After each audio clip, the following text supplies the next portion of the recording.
Okay, hello everyone. We are back at it again. So, Yep, how do you feel, Andrew? pretty good. How are you? Still scorching, but ready to go. Oh, by the way, I've been practicing. Is Lekhnovskyi, right? Oh yeah, you got it right. Yay, finally. So, for those who for some reason doesn't know how this go, we will be ranking the Arknights character songs, not so much on how they sound, but rather how well they fit the character. And of course, once more, we have our good old friend Andrew Lekhnovskyi to help us with the musical part, as I'm more of a psychologist. It's me. Hello. It's me! No, wait. It's me, Andrew. Okay, that sounds better. Continuing where we left, we have Across the Wind, Jen Alter song. Also, worth to point out, this is the exact point. I didn't plan it that way, but this is the exact point when Arknight songs stopped being just tunes and they began to lean more into the. I don't know what we call it, operatic. In more like theater kind of songs. Where there are very few songs in this batch that don't contain lyrics. Oh, yeah, fair enough. Lyrics, well, human voice is a very powerful instrument in itself. And lyrics, they can emphasize on a lot of things. Yeah. This time around, I will be focusing on the lyrics a bit more because, well, they clearly are related to the characters. But the importance of the music will not be ignored. Should not be ignored, rather.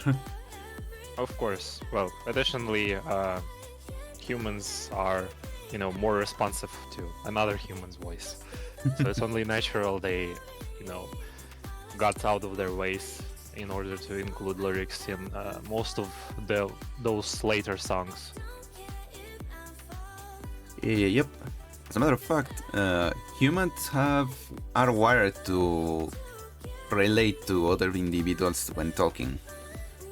We might not be able to understand each other, but when someone speaks, we have this involuntary need to listen to them. This is also why, we are social individuals, social beings. So of course we try to relate to one another despite language barriers. It was the psychological lesson of the day. Well, you are a psychologist after all. It would be sad if I didn't know about this stuff, wouldn't it? Regarding this song, it's good. It fits Shen in the fact that this is her letting go of her hard ways. As the song relates, is her letting riding the wind. But there's also this beat that it still shows that while she's no longer this serious of a character, she's still, this active individual. She's not as hard as before, but she's still moving forward. Yeah, well, her interludes are a testament to that, apart from the song. As for the song itself, musically, well, it's just, it would be, a bit more, a bit offensive, I guess, to say that it's just, a typical pop song they just turn on the radio. But it's a good pop song, I like it. Yeah. And how the saying goes, don't focus on the medium, focus on the creation. Yep. Well, it fits the character, it fits the, the surroundings, the environment. That were crucial for the character to change, to evolve, right? So the lyrics as well are also complementing perfectly the character, the song itself. Yep. So I think this is probably a good A. maybe an S. Though I am a bit doubtful about S. Yes, it fits Shen. Shen's personality changed. But while she's no longer that close-minded individual, she's still a very determined and driven character. Which these songs kinda doesn't show. It is important, but I wouldn't call it that clear defining the character. A little thing I might add is that, you know, maybe a bit of a mistake to say that the character changed. The change began there, you know, from the Docilus event, from the interludes. We still don't have like the full result apart from some segments in the story, right? In chapter 10, 11, I don't remember where Chen was also featured, which is of course somewhere post Docilus. I guess. In I think it was chapter. No, it was in 11, I guess, because in chapter 9, Bagpipe went for looking for Chen, and she found her at the end.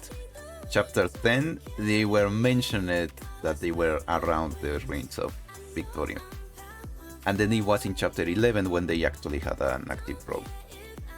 And it was during those times that we can see Chen still a bit stiff when on the job, but she has loosened up enough that she no longer she's just hyper focused in her job. As it is this new flexibility that allows them to find new clues regarding the whole Dublin event, if I don't remember wrongly. Yeah, the character started to change, and the change is a continuous process that, you know, it doesn't happen overnight. So very true. Like a turning point, the song is perfect, but since it's a turning point, it's the case of being a song of, you know, character in a moment. Yeah. So my verdict is rather B than A. Oh. Well, that's interesting. Personally, I think it is higher than B because, unlike most character in the moment song, it does explain a bit more of her. As it places us in her mentality at that moment moving forward. So I would say that at least it should be an A. Okay, let it be A. Considering well, the character isn't very, you know, rich in expressing herself, you know, the wants and needs, like what she truly wants, like figuring that out, right? This song is a good highlight for all those things. Yep. Therefore, Across the Wind goes in A. Congrats to Chen for stopping being a stick in the mud.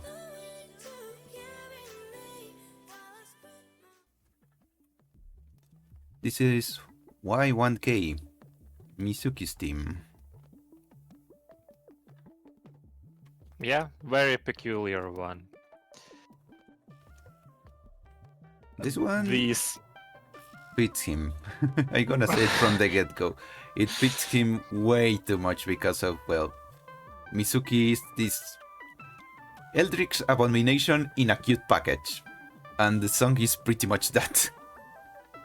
Yeah, like the song has the layers to it, with the melodic sense being you know, cute representation with all those major scales and those cutesy Japanesey things. Well, he's Higashian, right? Yeah. And the lower layer is the ambience, which might get even a bit menacing at times. Yeah. Also, I might add that we actually have two themes for Mizuki. Y1K is more like his, you know, regular self, the one we are used to as Anami's son, let's just say. Mhm. You know, this cute jellyfish boy. Nami's And baby. Nami's baby, yeah. One of two. There is also another team dedicated to IS-3, which is called Endospore, which serves also as Well, yeah, the that boss one. theme. Yeah, that was I thought about it, but at the same time is Mizuki, but in a different timeline, not the one we have right now. So while it is a character choice, team, sorry, is not our character. Is what could have been. Exactly. That's why 1YK is also leaning more to the cute side, despite having those menacing things in the background. So Yeah, I would yeah. say that Y1K is, you know, Mizuki and Endospore, the IS-3 song, is his Seaborn counterpart from alternative timeline. Yeah. That's why this one, as much as it fits him, it won't get the Kyobe treatment. Too different of a character. Coming back to 1-2K, thinking about another event, my bad. Why 1K? It has this, as you mentioned, this cutesiness, this Higashian scent, like this techno part, which represents Higashi. But at the same time, there's this unsettledness below it all. Like, you cannot get comfortable fully. You can't get fully comfortable. My bad. Coffee hasn't fully made effect in me yet. But again, it fits the character perfectly. It sounds cutesy, it sounds energetic, it sounds upbeat. But there's this dread in the... No, but not at the deep of the song. Like, just below the surface, there's this thing that it could swallow you whole if you just blink. With that in mind, sometimes the song goes into minor from major scaling, and sometimes the tonalities do like weird atonal thingies, just sometimes occasionally, which represents that something is wrong, something is, you know, something's not all right. Mm-hmm. And again, the background ambience is more about that menacing part about him, like, you know, the Seaborn experiments. Yeah. But also something I just noticed. There's this like this bubbly thing that I mentioned. It's like this curiosity, like this thing that doesn't fully fit in within the rest of, well, I'm gonna say mankind, for simplicity's sake. It's curious about what is around it. It doesn't fully understand it, but it wants to see it all the same. It wants to experience it. Again, fitting very well with the character because he doesn't fully see himself as a regular Terran, yet he wants to fit in. Yeah, He knows he could just say fuck it and eat everyone, but he contained himself. That's why makes it Mizuki so special. But exactly. But the possibility is there, and I feel it in the sound, despite this weirdness, or rather, what's the contrary of in spite? Because of, in due. Well, I hope I get to understand myself. Well, what was I going to say? My bad. Sorry. No. It's okay. Well, again, this song just another proof that you know, the choices made by Mizuki and you know, the life he leads, despite being the being he is, right? He's a much more commendable individual than, let's just say, Scotty. Well, no offense to Scotty Church and Scotty fans. I don't hate Scotty, one of my favorite characters. But in regards to Seaborn stuff going on, Mizuki is a much more commendable character, and the song is a good testament to that. I mean, he's the one who saves the day in the worst possible scenario, so yeah. Exactly. And, he's holding on to humanity as much as he can, possibly, immersing himself into the civilization and, all the spoils of it, right? Gaming and stuff. Yeah. All those cultural showy things. Funny thing that is not that often brought up, he's also a gamer. Yep. He's a foodie, a gamer, curious. He pretty much fits into the meme of my little eldritch horror. Yep. He's cute, he's weird, he's curious. And these songs fits him to a T. So I think it will be right at home in S. Okay, let it be an S. Yeah. Let me say that we think eldritch horrors can be cute. Yep. Cute but spooky. This one is perhaps one of the most known songs in the community. Yep.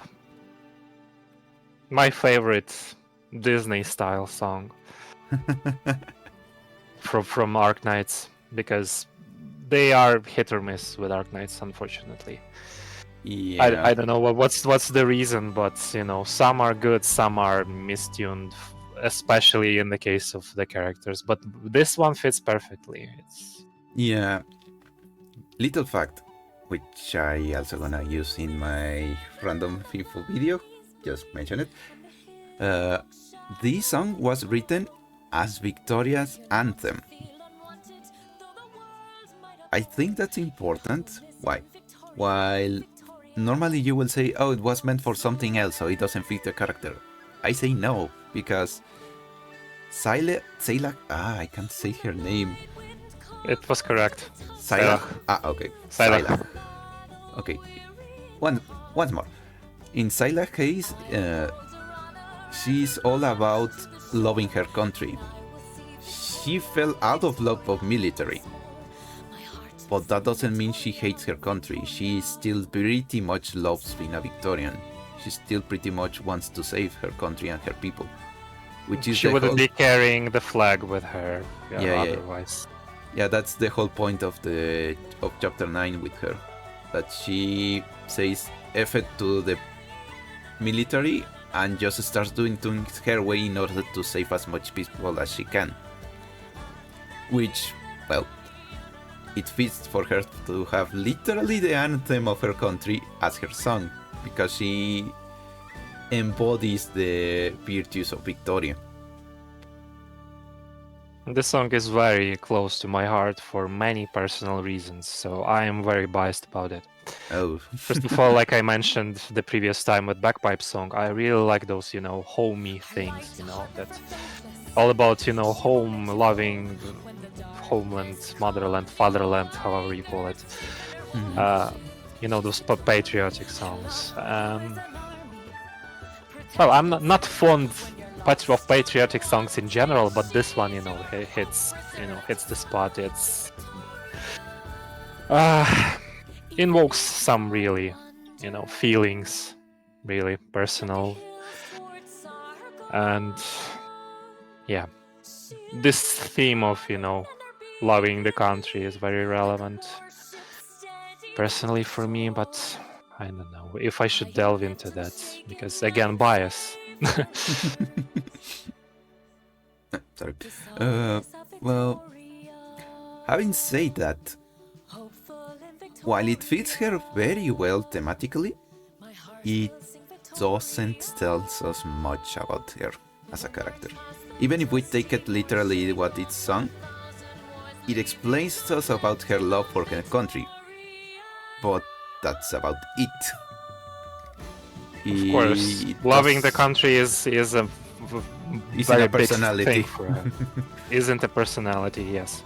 So yeah, it fits her. It fits her very, very, very well.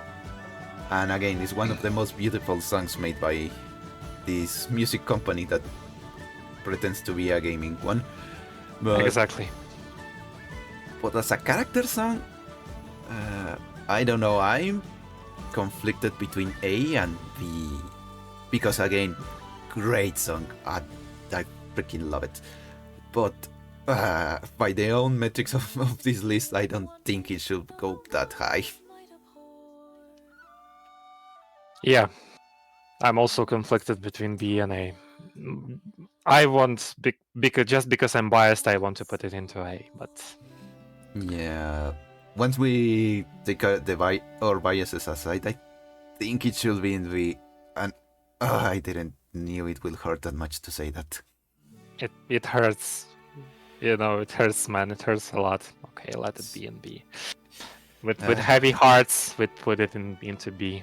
Sorry, guys. Like beautiful song, we love it, but that's a character song. Please don't kill us. It's sensitive. Please don't kill us. So if we do die, let it be known we deserve it. Yeah, turn the songs on when you bury us.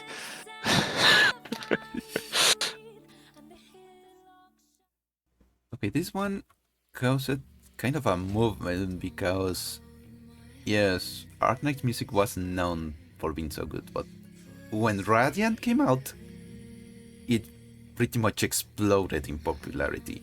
Almost everyone was reacting to it, knowing or not about the game. And just for completion's sake, this is Radiant, Narl's theme song. Okay, let me just say from the get-go, it's ass. Okay, so let us continue with the other one. No, okay, jokes aside. Kazimierz, right? Electronic music, check.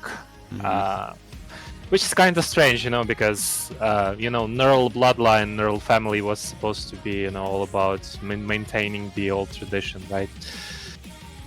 Well, but as we see from the event, as I also stated in my review, which I did almost a year ago, Narl in the event is someone who represents, the old families of Kazimierz, but she also, ready to embrace the new trends, that commercialization and stuff, under condition that it doesn't tarnish, the pride of being a knight, Mm-hmm. Yeah, because as you mentioned it, she represents these old values, insert Family Guy meme here, but at the same time she also represents change. She's not stuck in the past, but at the same time she's not changing for the sake of change. She's inspired by those old values in order to shape a better future. She's not unmovable, neither is she just moving ahead as a headless chicken. She has a purpose, she has a reason, she has a crusade. And this is her going forward. And exactly. And feeling sorry for whoever poor soul gets in her way. Oh yeah. Well, lyrics represent that part perfectly. Yeah. She's not going to stop. Under any circumstances. So, the combat ready theme and electronic one for, representing Kazimierz. Not overly electronic, right? Because from what I remember in Maria and Earl event, Blemishane's event, the music it felt more intentionally written. It felt intentionally written as something very fake, like something very commercial, something very, something for it to be like, representing I don't even know what. I was gonna say This more time- tame, more not as energetic. Yes, you can still feel her energy, but as I mentioned, it was more of a innocent thing. This individual, this innocent girl, trying to become a knight out of necessity, not so much devotion. Yet here we have this song of an individual who is a knight because she was born to be a knight. Well, I was referring mostly to like in-game combat themes okay. and menu BGMs, not Blemishai's actual theme. Okay. Because unlike this, it was, full medieval. Well, this time we have an electronic theme, but surprisingly, it's much more melodic than what one would expect from, typical song that would represent Casimir. Well, the other very melodic song and one of my favorite Arknights songs actually that God damn it, Operation Dawn Seeker, contingency contract. There was that, and that was the other one, Kazimierz-based contingency contract. I don't remember, was it the fifth one, which also had an very melodic electronic theme for that, and it was based on Mario and Narl's event actually, because Dawn Seeker was based on Narl Light event. Yeah. So those, and including this one, are one of my favorite EDM tracks in the entire game, probably. It's very melodic. Mary Claire Clemens sings perfectly. It's like a knightly oath, a bit maybe straightforward. Okay, but, I haven't seen it like that, but okay, go on. Narl is a knight, it's written in her name after all. So it feels like a solemn knightly oath, but maybe a bit brash, a bit like, pardon my French, brash, because usually you would say it like in a very solemn way, but this here we have like straightforward words, like, you thought you left me for dead. You thought I was gone for good. Full speed ahead. It's you and me. We're going in. We're going head to head. I'm coming at you like a bull. Yeah. Very straightforward. Yeah, like I said, I'm going to change things, and I'm sorry if you try to stop me. Exactly. It also fits, the change of the character, because we had her 5-star medic defender going on very with travels basic. with the followers, with Shining and Nightingale, mostly like helping people, like a humanitarian organization first of all, and then she returns to Kazimierz, and she dons the whole offensive armaments and stuff, full speed ahead.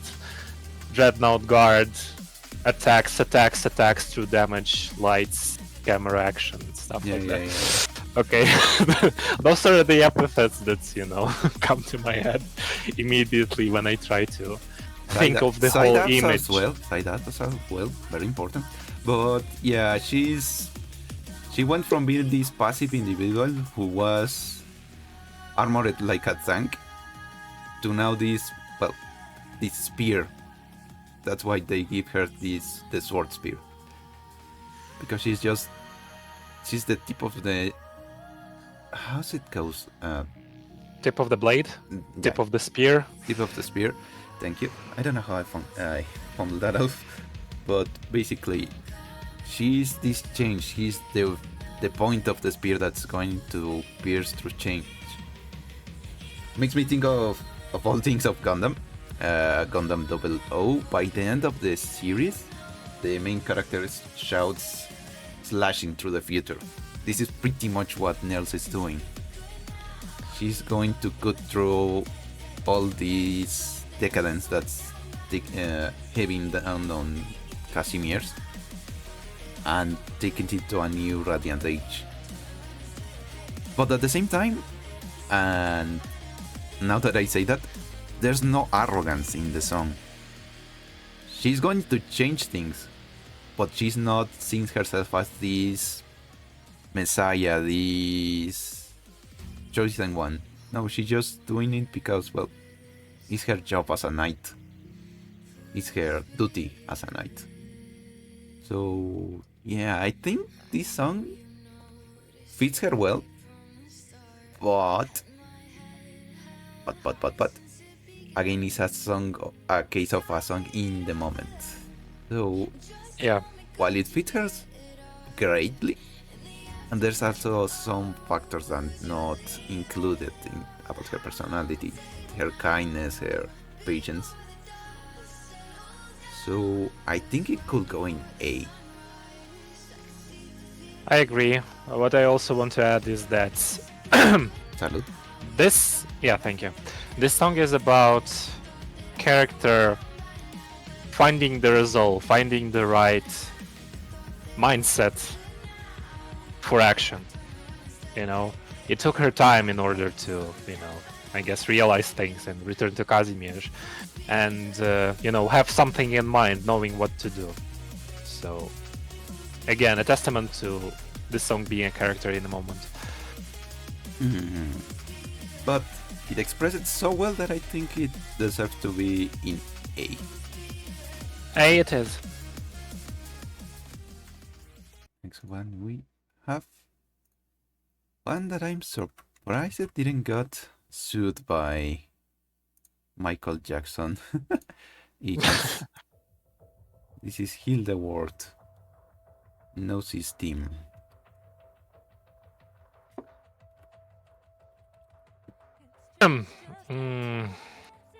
Gnosis is one of my favorite male characters in this game. And with that in mind, this song is, this song offends me deeply. It scars me. I don't like this song at all. Let's start with that. Can I ask why?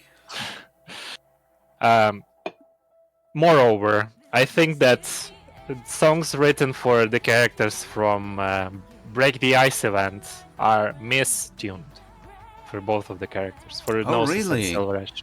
Okay. Yes. Okay, so we have Heal the World, a very strange song musically. Reference to, the title again, to Michael Jackson. Mm-hmm. The character looks like a Michael Jackson, especially in his E2 art, so yeah, I guess it was I was gonna mention, that's what explains where the hat came from. It's a reference to Michael Jackson of all things. Yeah. But I don't think this song fits the character at all. I have a certain headcanon developed for this character, and I'm going to write my own version of the song for him. Again, it's bias because, people who are the official developers might know better, right? probably Which song would be fitting for the characters or not, right? But I, agree to disagree. So I think that, more ethnic-driven song would be fitting more to the song, and something a bit heavier to represent his, ice-related skills. Okay, from that point, the song, kind of get it. The song fits to the visual aesthetic, Gnosis standing on the top of the mountain, and that's all. I just can't see it, I just can't. Sorry. I understand, because I also don't think this song fits Gnosis that well. But I kinda understand what they wanted to go with it. Because Gnosis' whole deal during the event, which is pretty much of his life, is similar to Passenger. Well, not so much driven by revenge, but he wants to change the world by taking very calculated steps. That's not reflected in this song, by the way, sadly.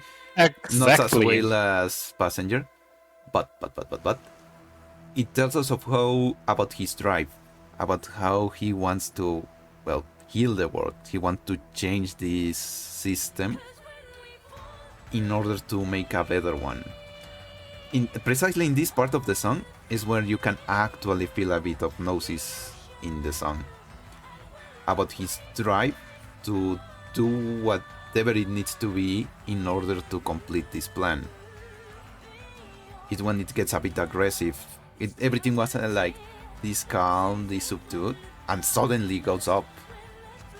Yeah, which in is the end the it gets more part, intense. which is the part where his plan gets into motion, where he takes the role of the villain in order for everything to be set into place. But again, I think it could have been better. You mentioned it could have been more folkloric. Personally, I think it doesn't fit him because he's all about, well, breaking free from Sate, from the past. Though then again, in his own character design has this color which is very... I won't say tribal, that's not the right word. Indigenous? No. Damn it.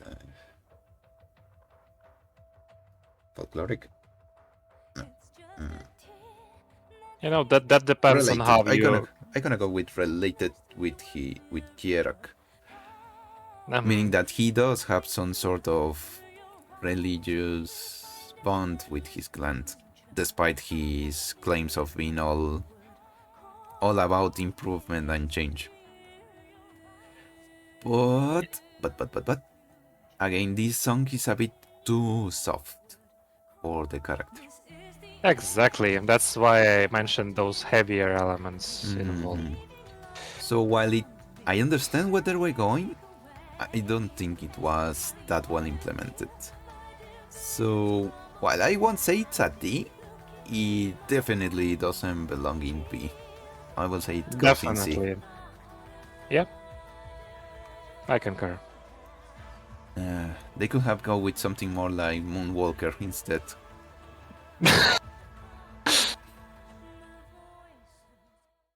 Okay, next is the other song from Break the Ice event, Silver Lining. Silver Ash's theme. I don't understand this song.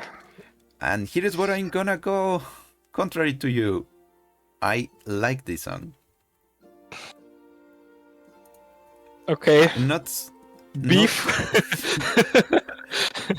As you still mentioned it, agree to disagree. I like it because first and foremost is entirely from Silver Ash point of view. Second, it doesn't have any relation to the country in a song type, but it fits. Why? Because he studied abroad.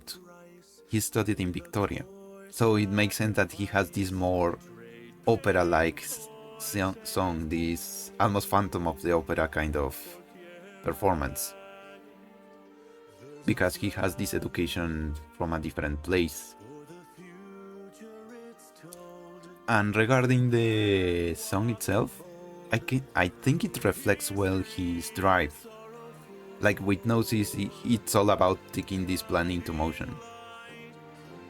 But while Gnosis failing portray this determination, this one portrays perfectly.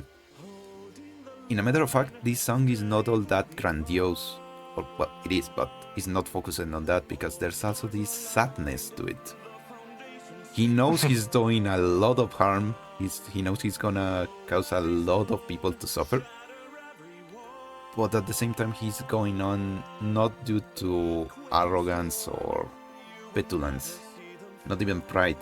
He's doing it because if he stood still, even more suffering will befall his land. So, like with Gnosis taking the role of the villain, he's taking the role of the executioner. He knows he's not gonna end well placed. As a matter of fact, if it wasn't for the intervention of the Doctor, he too would have been ended as a tyrant. Instead, the Doctor solved everything. Ergo, his whole trust for them. But back on topic. this song portrays how he was at that moment, how he knew he was gonna become everyone's enemy, yet he still hoped for a better change. That's why I think this is a very good song. Okay, I have some very heavy thoughts about this. Well, if Silver Ash was the person who I imagined him to be before the break of the ice event, then this song would be a perfect representation for him. But unfortunately, my opinion on Silver Ash as a character is not so good after Break the Ice event, despite the whole, sacrifices, silver linings, again, the title of the song. This song tries to, make Silver Ash, a nobler person, right? A more righteous one, tries to... what's the word?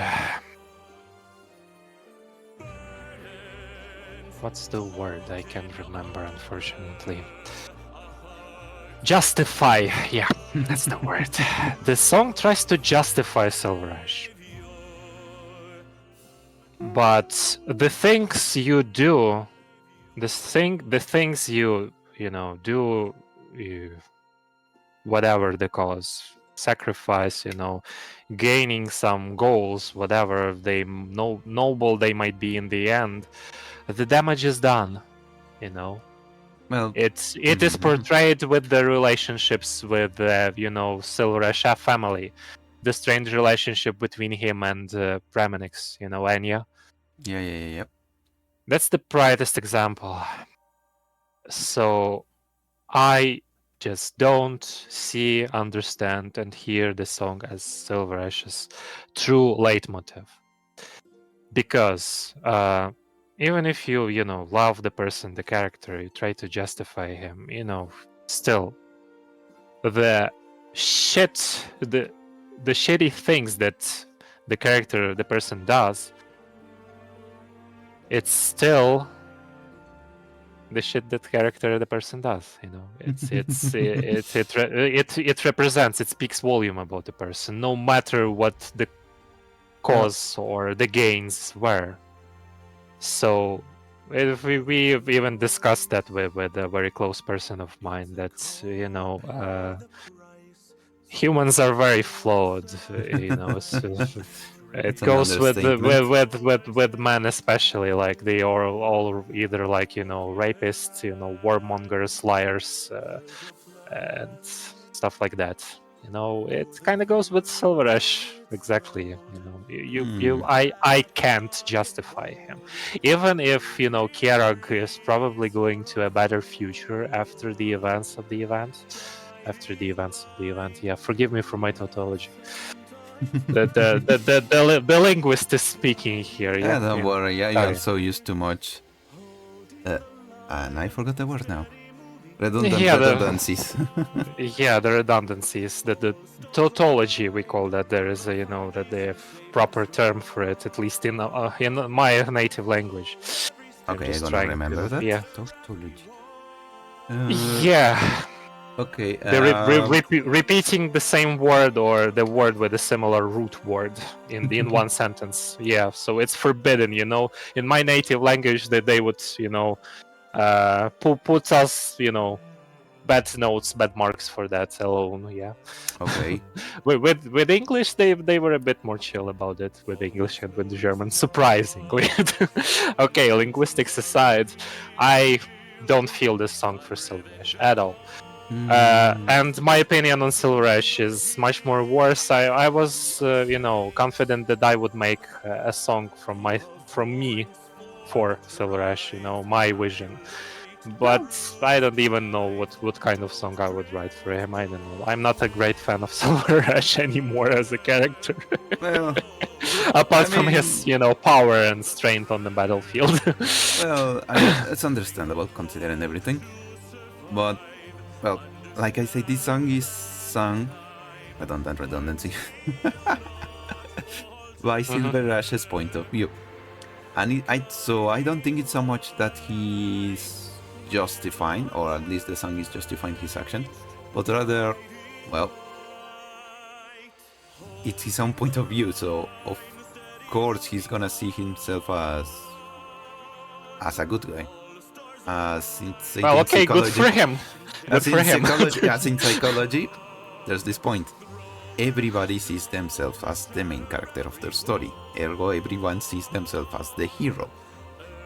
Again, like I mentioned, there's this sadness. So he knows he's gonna do something horrible, but at the same time, in his mind, he sees himself as a necessary evil. Again, that's why I think this song fits him so well. Okay, well, then again, God damn it, what was I going to say? Okay, yes, it's from Silver Ash's point of view. He takes control, right? Mm-hmm. He sees that there is no other ways to realize to solve the problem, to realize the goal, right? So he takes control. He does all those things. Mm-hmm. But a Disney-esque fairy tale song. Sorry, Okay. Excuse me. Okay, that's forgive me. I saw it more like a musical kind of performance, but yeah, I can see the Disney part. So yeah, consider that part. I kind of understand it.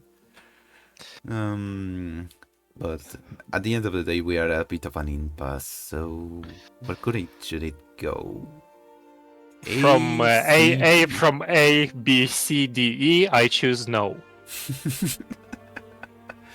No. Okay, if we are still, we're doing the letters thing, well, for me, it's okay. It's from his point of view, he takes control, right? Okay, let it be D. Okay. D. Yeah, no, C. C. Okay, C. Personally, D. I think he's not D that is bad. the minimal one. Yeah, I don't think he's that bad, because it still gives us a lot of what he's thinking. The song is great, the performance is great, but it doesn't fit the character. Well, at least from my perspective. Sorry, I'm sorry. Yeah, I know. But at the same time, it doesn't show his shrouded side, as you mentioned. It only shows the good parts, let's call it, or at least the remorse.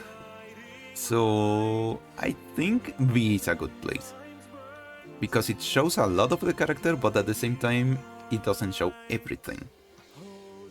So I think it should be in B, a good middle ground. Okay, let's be middle ground. And let's move on before you change your mind. I'm in the mood right now, Yeah, that's again understandable. Next one we have Real in the Real. Totally not hard to say. Yeah. Linkstone. No, Link. Link and Linkstone are different characters. Link's team.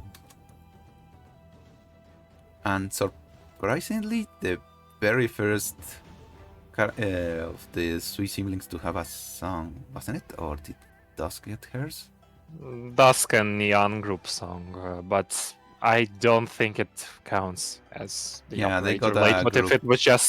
It was just to commemorate the event, so it's probably the first one. And my favorite of all the Sway siblings. And I like it from as well. all the ethnic Chinese things, it's probably my favorite one. I think that's it's perfect. It's the visual aesthetics complementing the whole image is one thing, but the song, in my review, I compared it to be like Alan Silvestri style inspired. If you ever watched Avengers or any other of his movies, okay. The other movies he wrote the soundtrack to, the score. These epic things. Yeah, so like I immediately thought about Avengers Infinity War and the first Avengers movie, and I was like, Yeah, probably those, flying dragons are the Chitauri, Yeah, Okay. just jokes aside. You know, what else could be better chosen to represent an ancient Chinese-themed character than, an ethnic Chinese instrumental song? And Adam Gubman again excels at that.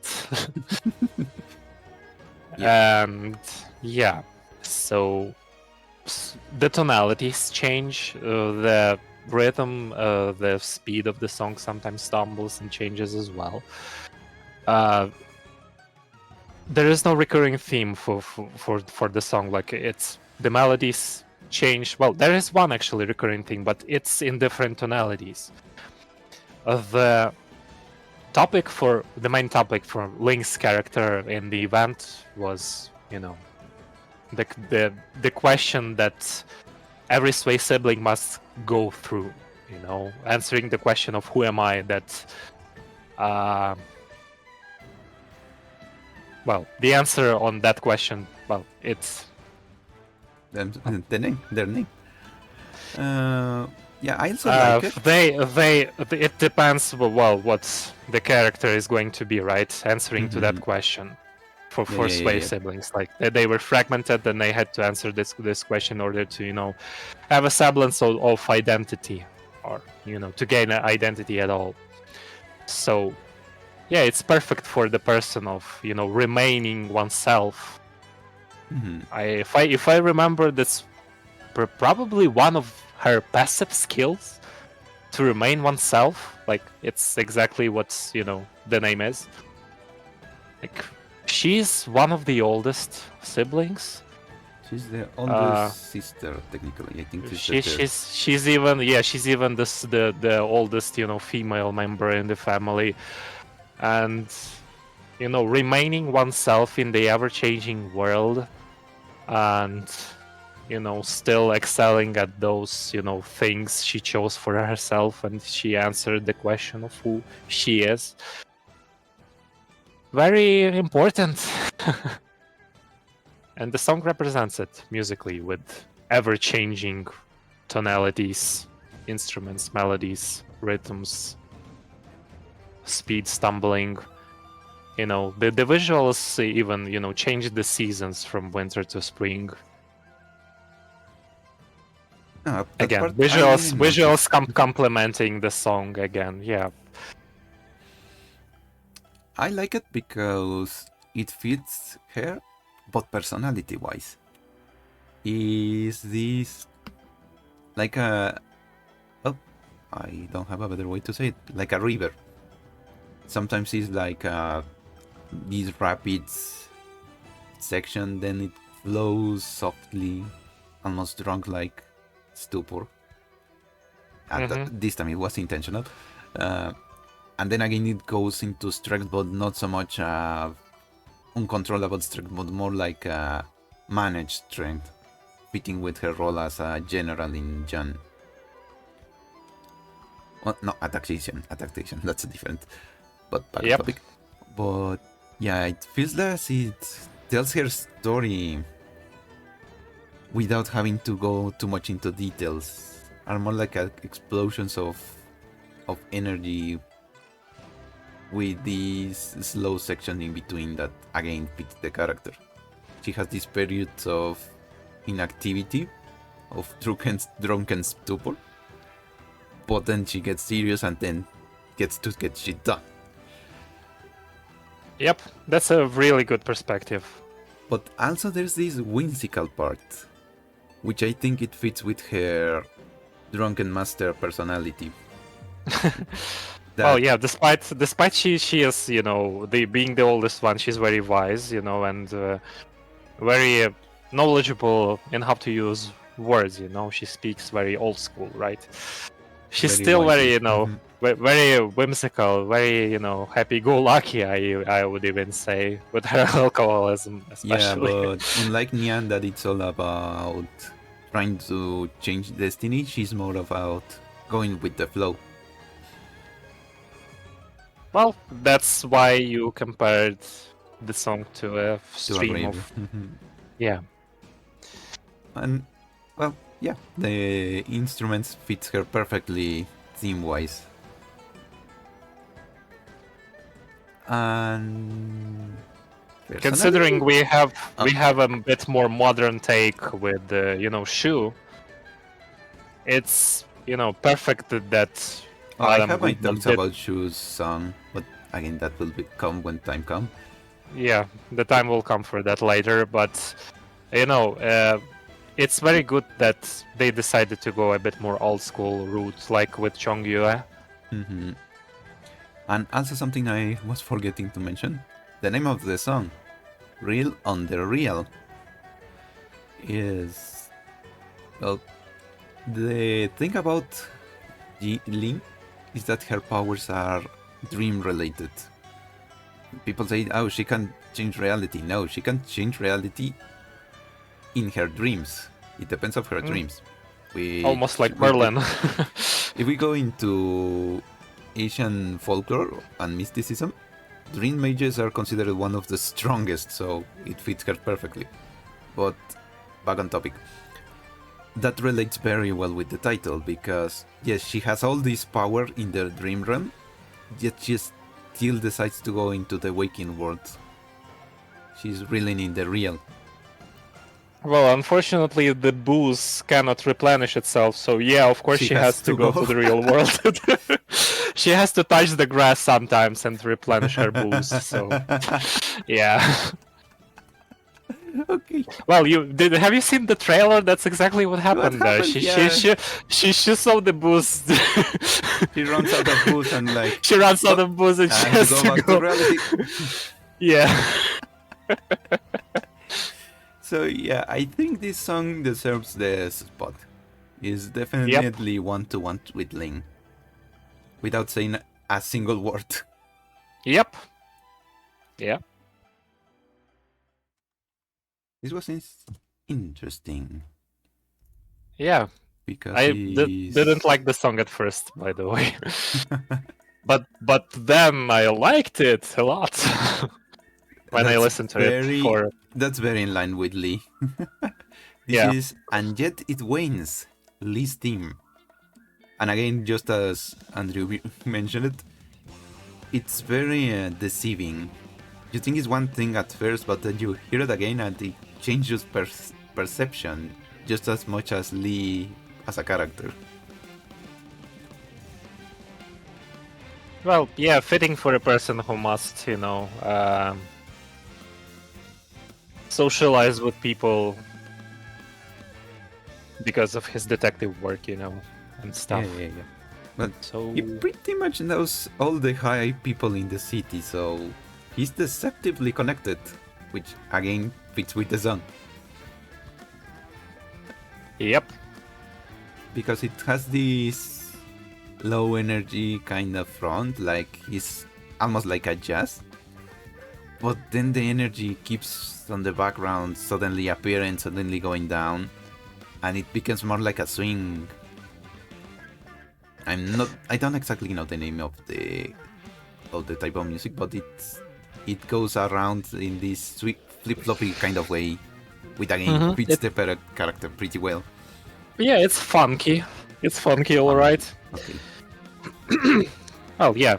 Well, most like, if I would, you know, choose this genre, the style that, you know, connect this song to, it's probably funk music. But of course, it has a lot of other elements. It has, you know, Chinese pop music and, you know, some instruments, you know, ethnic instruments, Chinese.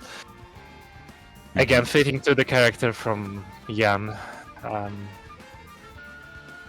You know, it's despite all those leading instruments, despite all those, you know, rich melodies, despite all that energy, the song manages to stay, you know, chill, relaxed, laid back, like the character again. Exactly.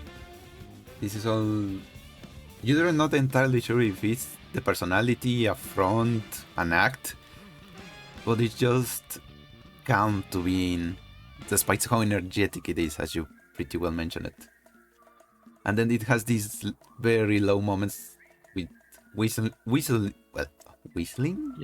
of Yeah. all things, which takes you out of loop. I said, where did the energy go? Is it just joking? Is this some kind of prank? And then it ramps up again. Very fitting for the character. And again, the song, the title fits him perfectly. It's because he's supposed to be this imposing character, but yet it wanes. He's not this strict as every other Long we have met so far. So it's all about breaking expectations, or rather playing with them. And there's also this whole positive energy exuding from the song the whole time, that you cannot stop kind of smiling to it. Again, pretty in line with Lee as a character.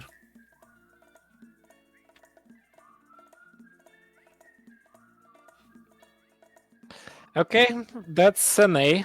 That's a solid A. Personally, I would think that's more of an S as well. But, while it fits the character pretty well, it doesn't tell us that much. Which, however, unlike the songs on B and below, I think is intentional. Well, the character himself doesn't really, shows that much about himself. It's all about the mystery. Yep. For that, I would say S, but then again, as much as intentional as it is, it doesn't tell us much about the character. So yeah, I think A is gonna be the place where it stays.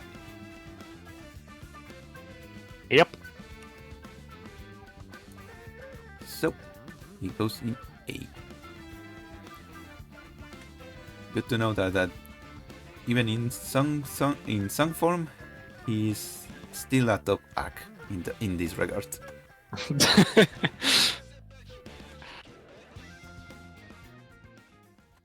Okay, the second song of Nami's Childs. Spark for a Dream. Golden Glow's theme song. Spark for a Dream? Oh. Spark for Dream. Yeah. Very gentle. Surprising considering the events that have transpired in her event. But then again, it kind of makes sense because that event was her breaking point. While this song focuses more on her as a regular individual. And again, the title fits perfectly. It's about her dreams, about how she wants to, not only her salon, I said it very weird, didn't I? Back on topic. Not only about her hair salon, but also how she wants to be this spark of joy on everyone. Be it by giving them a new look, a new style, or being just her enjoying, well, her achievement, her being able to fulfill her dream. It's a very non-typical pop song, if I can even call it a pop song at this point, because it manages to feature some, Celtic vibe to it, with, the woodwind instruments, the flutes, especially in the background, and the melodies. Well, probably representing Victorian background of the character again. So, also having a bit more, magical, mystical feel to it. Well, that's a central point of the song, which is surprising. Not many songs to touch upon it. About her arts, this is one of the few characters who has a reason to be a 6 stars. It is explained that she has a ridiculous potential for electric arts. That's why she was taken in Rhode Island so fast. But also it fits with the song because it also talks about how she wants to improve on it, how she wants to make her arts something that can help people to also reach their dreams. which is the whole point of the song. How people can achieve their dreams. As well as in the lyrics, in one of the verses, the lyrics change from like "feel my electricity" to "feel our electricity." So Yeah. it's That's also something I a also lot wanted about. to touch upon. That at the beginning of the song is like I, me, not in an egocentric way, but rather in a lonely way. But in the second part of the song, it turns into we, our. It's not only her dream, not only her goals. It's the goals of everyone around her. She's lucky to have all those supportive people around her. You know, Quirkus, Red, and her family, and other as well. Yeah. That's a very kind individual that wants to help those around her, and it is reflected in the song in such a subtle yet effective way, going from I to we. Yeah, it's a very common, lyrical way to represent that. Change from an individual perspective to group perspective. It's not only about a person and an individual, rather that a lot of other people are also involved, and other people are part of that individual as well, which is the case here as well. Also, and something I just noticed, the song is like a closing part of her story. Oh.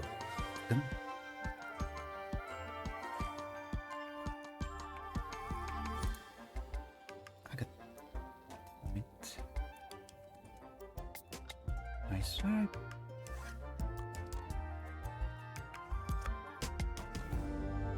Okay, I had forgot to look the song. Okay. What was it like? As if she has reached an end of a chapter of her life. It feels like an ending, as the whole event was this part of her life that was without a doubt the doses in her whole existence, and this song is like the reward, like the end of the book. No, how is it say? The bookend. Mm-hmm. So it feels more like a conclusion rather than a story. Well, a conclusion to certain chapter, that's for sure. More like a reward, rather. Oh, she, despite all the things that happened to her, she managed to get this happy ending. Oh, still crossing my fingers for Red, but that's beyond the point. As a character song, I will say B or A, because yes, it explains a lot about her personality as a kind individual, but I feel it's lacking a bit.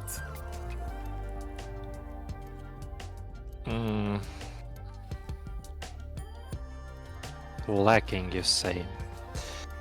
Well, I just can't quite think on what it might lack, though. Even if it's not like the perfect representation of the character, I think it's still good. Like it's a solid A. Yeah, I also think it's well. Doesn't It's tell us all, but it tells naive. us a lot.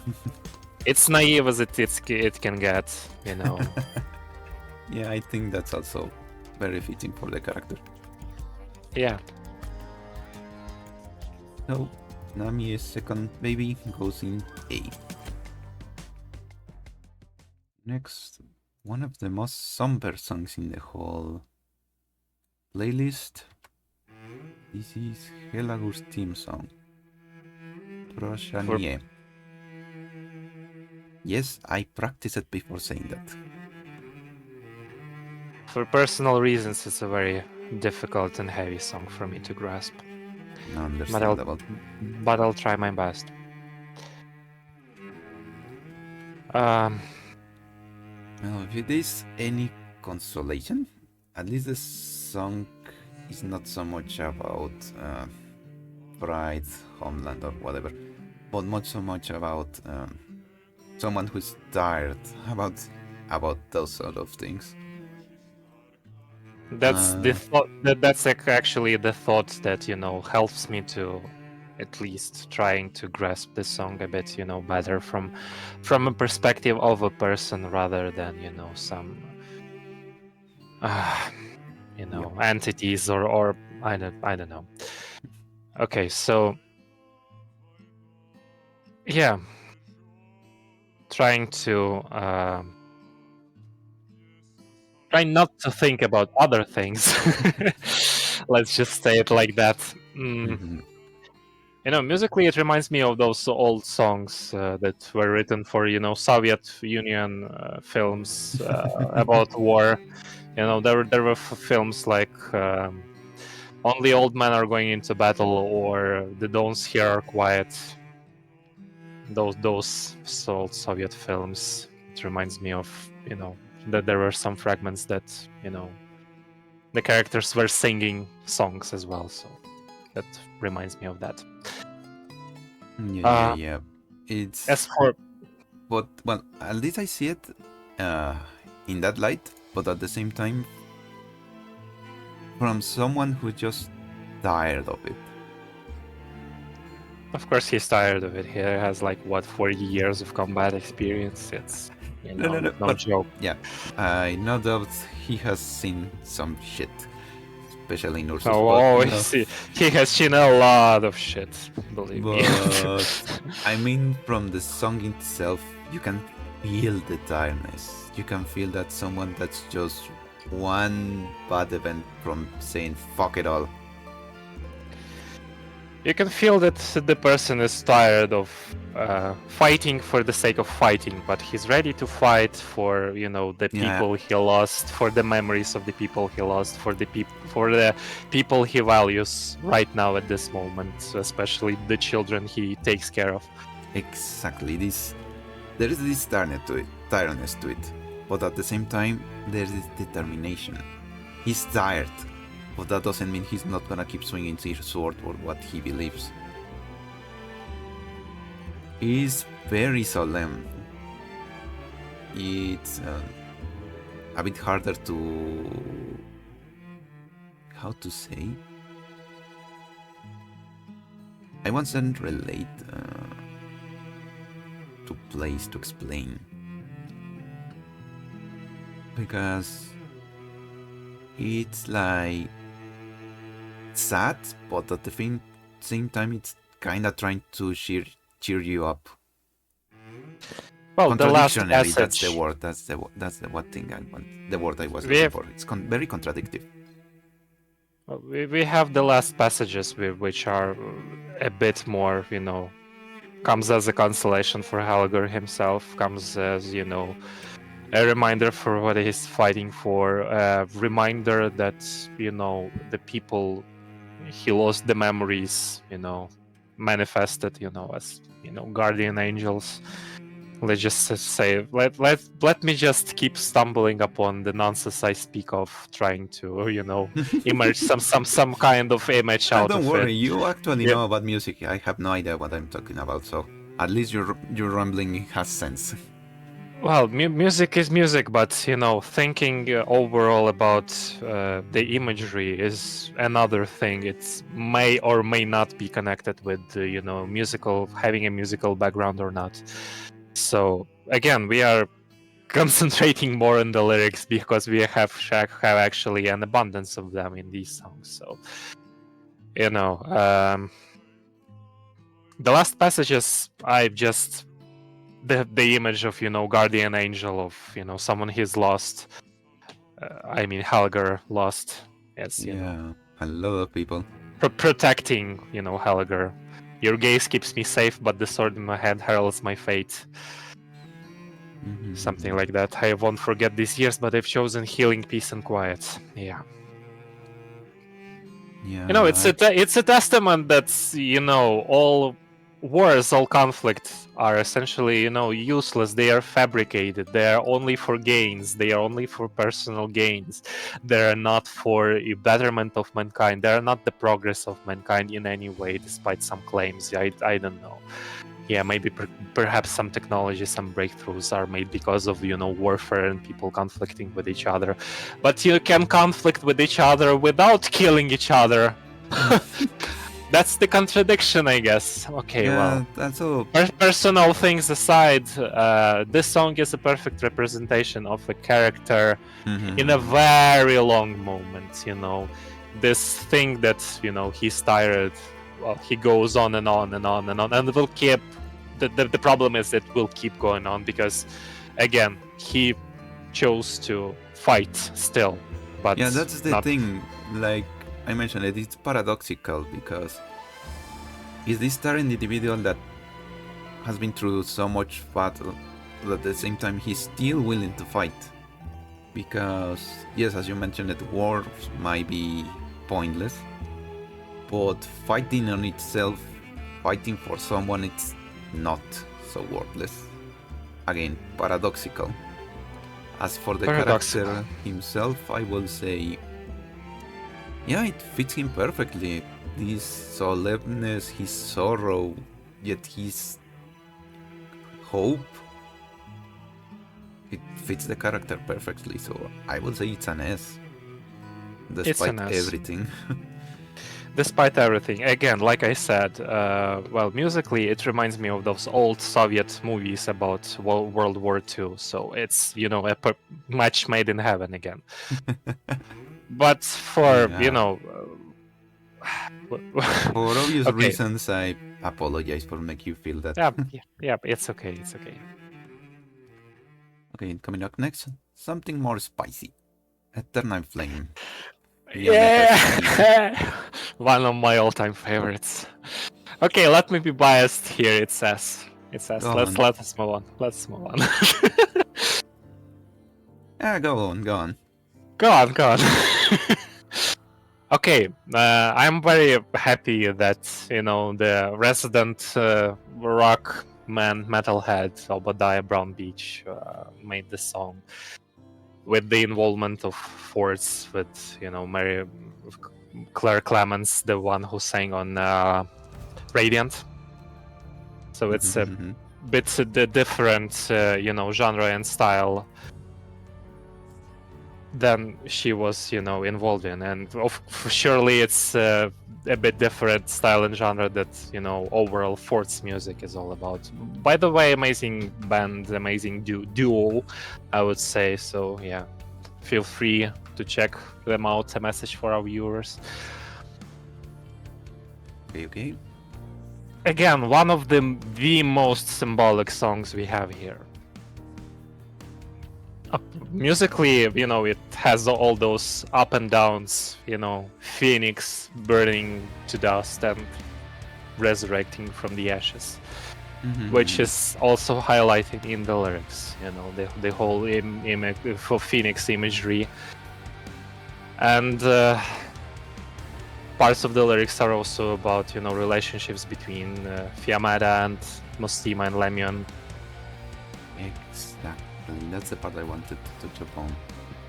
That despite how energetic and violent she is, this song is very soft, very calm, almost dubious sounding.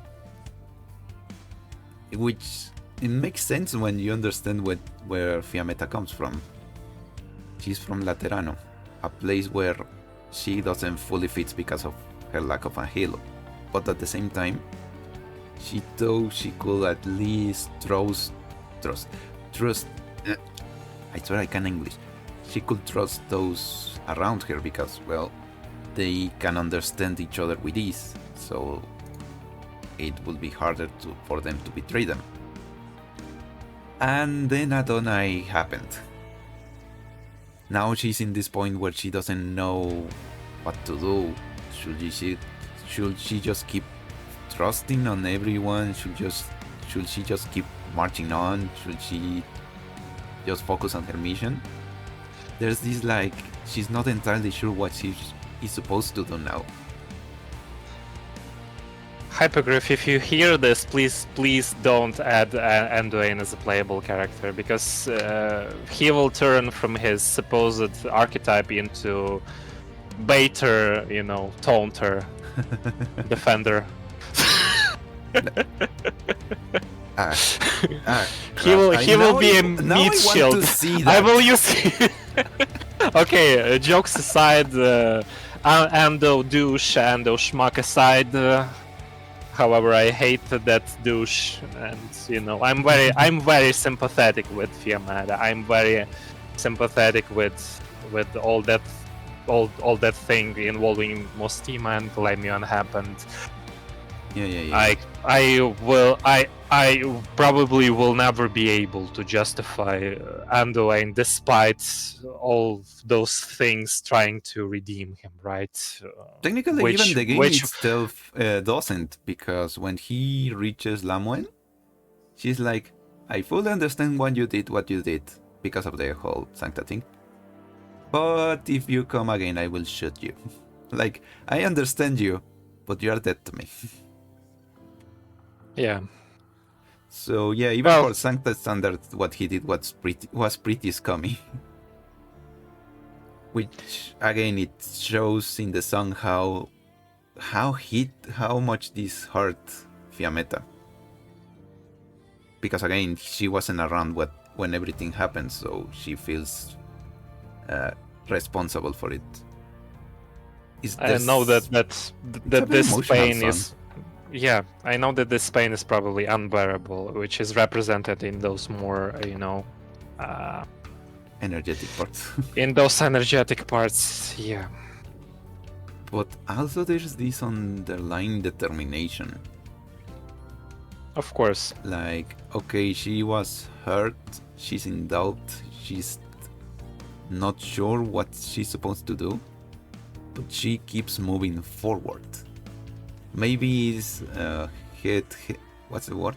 Hard-headedness. Maybe it's her trying to ignore what happened, but she's still moving on.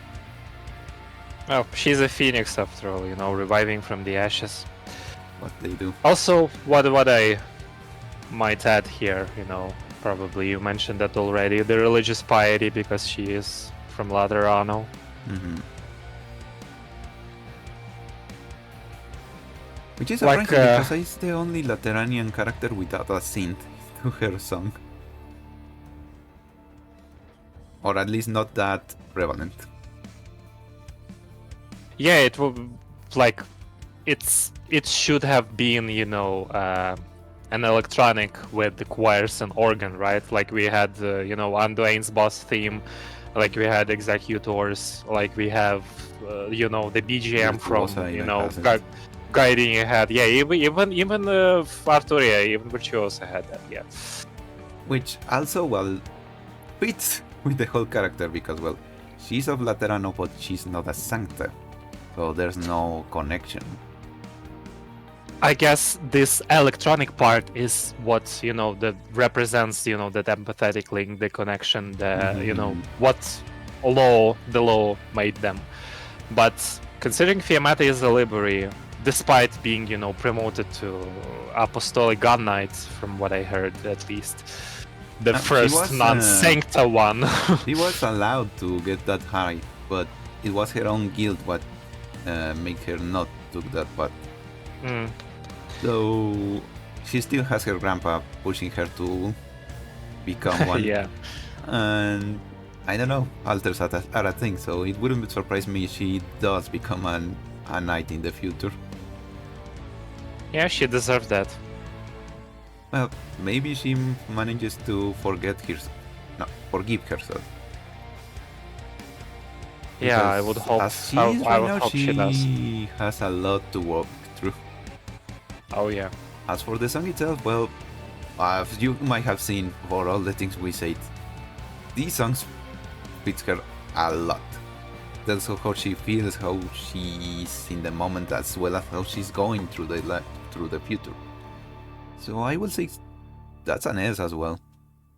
Absolutely. As for being biased from my side as well. the firing chicken soars into the spot. I absolutely adore this chicken.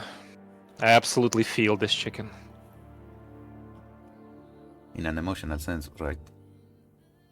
Right. Maybe. Yeah, of course, in an emotional sense. First and foremost. Others, we shall see.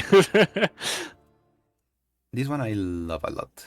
This is March On Horns theme. Oh yeah. One of the most epic themes in Arknights. Yep. And perhaps one I am also a bit biased because it's just such an epic theme. Yep. Again, character in the moment, I guess, or Sadly, yes. a big part of the character being represented, but not all, despite the whole epicness. You know, the usage of orchestral instrument, you know, Lorraine Travia singing, you know, solemnly. And that crazy guitar solo. Don't forget about the crazy guitar solo. Yeah. I certainly cannot. Yeah, no. For my, it's those chorus. It makes you feel that she's not fighting alone. Well, Of course. she's the commander. She's got in front of everyone, but she has her back covered by everyone fighting for her homeland. They're all marching on. And also, I normally don't bring up the visuals because I focus more on the songs. Well, But something yes, to well. point out of the video is that while she's beaten and bruised, she's not kneeling. Her knees are pretty close to the ground, but she never kneels down. She's not bending the knee. She's not giving up without a fight, which I think fits Horn way too much. You know, it gave this song at the time. It gave a semblance of hope. You know, despite all those, you know, CN spoilers and stuff, it gave hope that despite the whole cliffhanger thing between her fights, the fight between her and Manfred, yeah, that the fight went on, you know, better for Horn than was expected. You know, she stood her ground firmly and, you know, gave a fair fight and left, you know, relatively more or less unscathed from that. So, yeah. Very inspirational song. Yep. And this one, in this case, I don't have proof, so this is just coming out of my pop. But while Towards Her Light was written as Victoria's Anthem, I think this is Victoria's Army's anthem. So yeah, well, you know, you have those for the determination and drive of everyone fighting for Victoria. It's not a case of we are not fighting because we are ordered to. We are fighting because this is our land. Are we not gonna die protecting it? Yeah, which is very commendable, and yeah. Again, sorry for that. Even despite all those things I said about war and stuff, you know, very commendable when there are people like that. And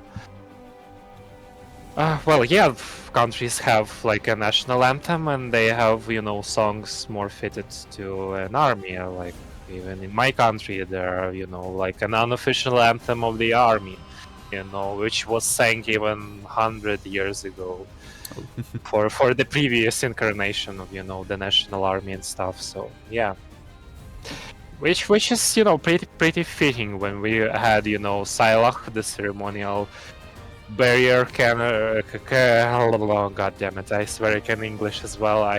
Yeah, banner carrier, yeah. Banner carrier.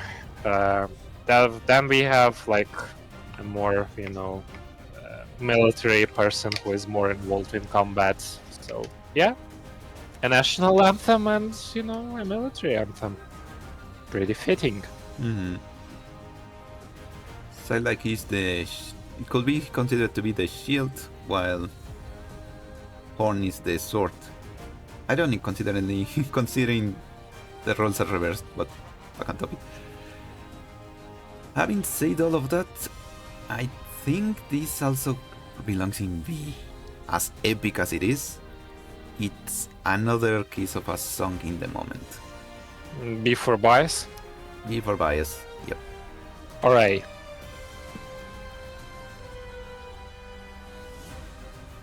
Okay, B, then B. Okay. I thought it was going to be A. Okay, let me stop. Why? You might Come on, change it's you might change my opinion. It's entirely by biased opinion, so yeah. Yeah, let it be B then. Let there be B. Okay, this one is the one that if Radiant was the one that played the Arknights music in the map, Awaken is the one that pretty much confirmed it as Isekai Disney. Mm-hmm.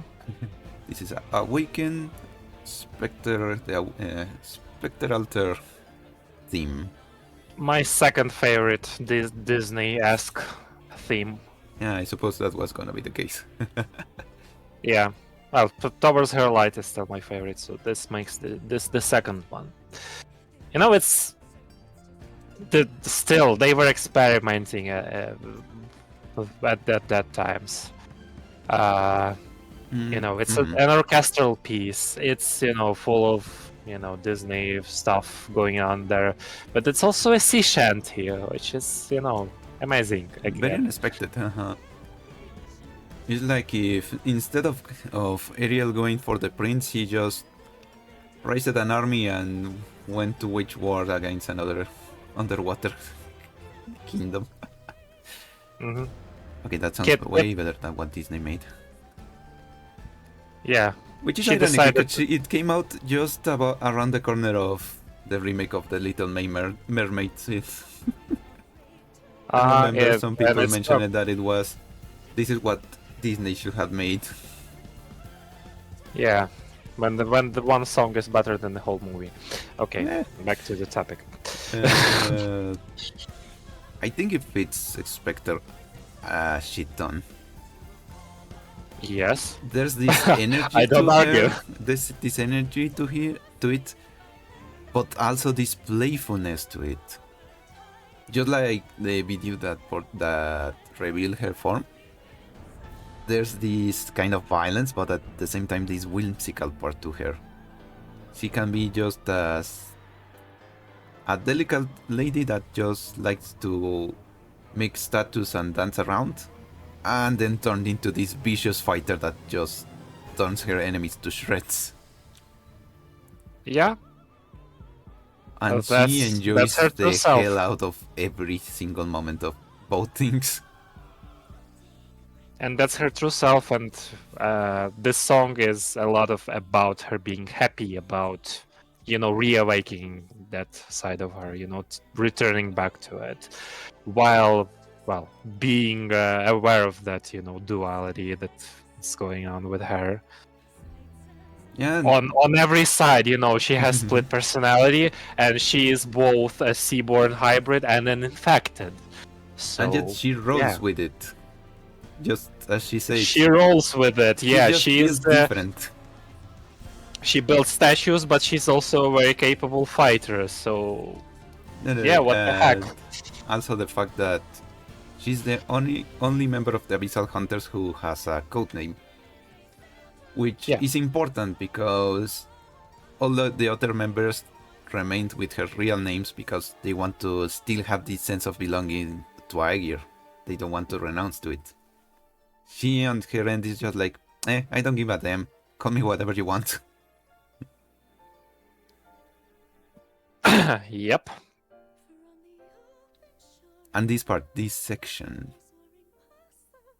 again, it shows she has this gentle and soft side. Yeah. She's a, before, this event, Stultifera Navis.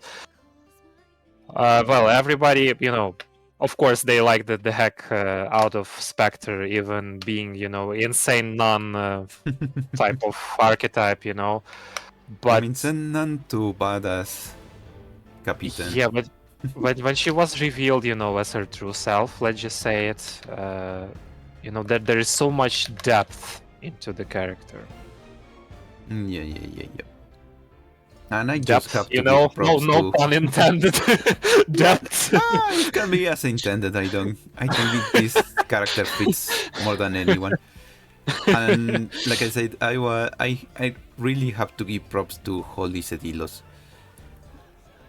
Yep, That me too. Singing voice fits her so freaking much. It's a perfect I also thought interpretation of the character. I thought she was singing on Gnosis' theme as well, but it isn't the case. I also must commend the choir work here. It's insane. Yeah. Wow. It's very epic, yet very subdued at the same time. Personality-wise, I think it fits her a lot. I won't say it's so much lacking, so much as Spectre is such a upfront character that there's not so much to say. The song already covers more of the bases. So... I would even say that the song covers pretty much everything. Yeah, I would say it goes in A. Sorry, I punished myself already. No need to punish me. I was gonna say it goes in S. My bad. Oh, you brought this on yourself, man. Yeah, I'm sorry. I don't know why you say that. Maybe I was thinking A for Awaken, but no. A for... S for Seaborn. Okay, that sounds better. Awaken goes in S as a very good Seaborn. Why? Because it's built different. Yeah. Coming up next is Rapier. Oh, Rapier? I don't know. I always have problems with that word. Irene's song. Irene's song. Yeah. A little gripe I have. She's supposed to be Iberian, fantasy Spain. Therefore, her name should be Irene. The pronunciation should be in Spanish. Exactly. Instead of being Irene. Digo, Irene. Oh, how do they say it in English? Irene? Irene. Thank you. No, yeah, it was supposed to be Irene. But, well, for the majority of, players, it would probably be more, convenient to pronounce it as Irene, not Irene. But I think that, well, in voice acting somewhere they should have, have this thing. Like, with Fartus, for example, they had, in JP, the voice actress pronounces it like Justina, which is, more appropriate Polish, Slavic way to pronounce the name. But the English voice actress pronounces it as Justina, so... difficulties of adaptation and stuff, difficulties, stuff like that. Well, let's remember that back then they were still working on how to get the characters to voice them. There's the voice actors to get the best performance possible. Yeah. Returning to Irene, I think it fits her because it starts with this strength, this aggression, which again very fitting with her short fuse personality. But as the song goes on, it starts to go soother, calmer, which also reflects her transition from this impetuous inquisitor into a more what's the word, allowing? Because she's not exactly soft. She's more like she has decided to widen her horizons, to not just believe what she was told before. which I think the songs represent pretty well. Yeah. It's also a bit menacing because, of the threat she is fighting against. And at some point in the beginning of the song, there's some parts that, surprisingly remind me of Resident Evil for some reason. I don't know, but No, yeah, I was. the case I'm here. not laughing because it's bad. I'm laughing because I was like, "There's this thing I cannot identify," and then you mentioned it. It was like, "That's what I heard it before." Yeah. But yeah, So yeah. So yeah, it fits the personality. It fits the the thing she's fighting against. She swore to fight against it as the Inquisitor, and she's Iberian. She's passionate. Yeah, that's something I was So surprised about. We It's not we have guitars, but very in the background. very We have like very subdued. yeah. I would expect something a bit more obvious. I mean, it doesn't have. Not all songs have to be obvious about the nationality of the character, but at the same time, Yeah. Inquisitor. You don't get more Exactly. Spanish than that. Well, the first, the first tonality transitions, they are actually quite, Mediterranean, I'd say. Okay, I didn't talk about that. Yeah. So, and, having going mild about the guitars, maybe a bit not the best way to represent, the nationality or, the character being an Inquisitor, but, still, it's there, it's good, it's still there. And going full breakdown in the middle, it's, I didn't expect that, actually. I thought that, well, the song is already as it is, when it started. It's very atmospheric, it's rich in ambience, it's very melodic. The tonalities represent the gloominess of the surroundings in the event, the things she's fighting for, fighting against, the seaborne threats and stuff. And then it goes like full metal. Well, not full metal, but a bit more metal-ish. Well, I mean, it makes sense, again, for what she's fighting against, and because she literally has a cannon. So they had to find a way to include that into the song, so she can go from sword dancing per se due to the rapier, and then she can just pull out the gun. You know what I also think about, which is actually a bit more fitting to Lumen rather than Irene, is that she is this, lighthouse amidst the dark ocean. Now that's also part of the character. You see, in her E1 image, she's carrying the She's holding a lamp light. Sorry, yeah. Yeah. But by her E2, the lamp is nowhere to be seen.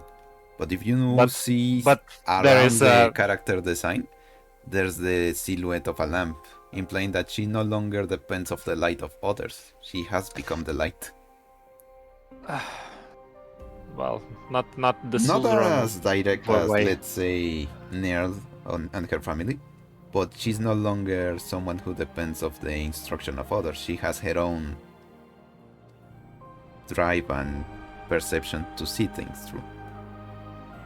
We actually have a lighthouse silhouette on her E2 art as well, so I guess my, my musical hunch is still correct about her, this song being, light in the very thick darkness. Because that's what I feel when I hear it. That's what I feel when I hear almost every single BGM from Stultifera Navis. Yeah, well, apart from the famous, Golden Age will return again. Yeah. Obligatory part of every mention. musical mention. Yeah. Regarding the song, back again at it, it's good. It's very good, but I think it's a bit lacking. Like, yeah, it shows us her aggression, her determination, and her eventual softening, her broadened horizons, per se. But there's not so much of her doubt, because that's a great part of her character. Yeah. How much she doubts herself, her abilities, what the Inquisition taught her. So I think it's a bit of a miss that there's not so much doubt in this song. There's uncertainty.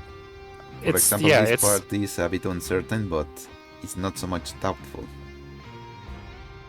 Oh yeah, that's the more correct word for it. Uncertainty.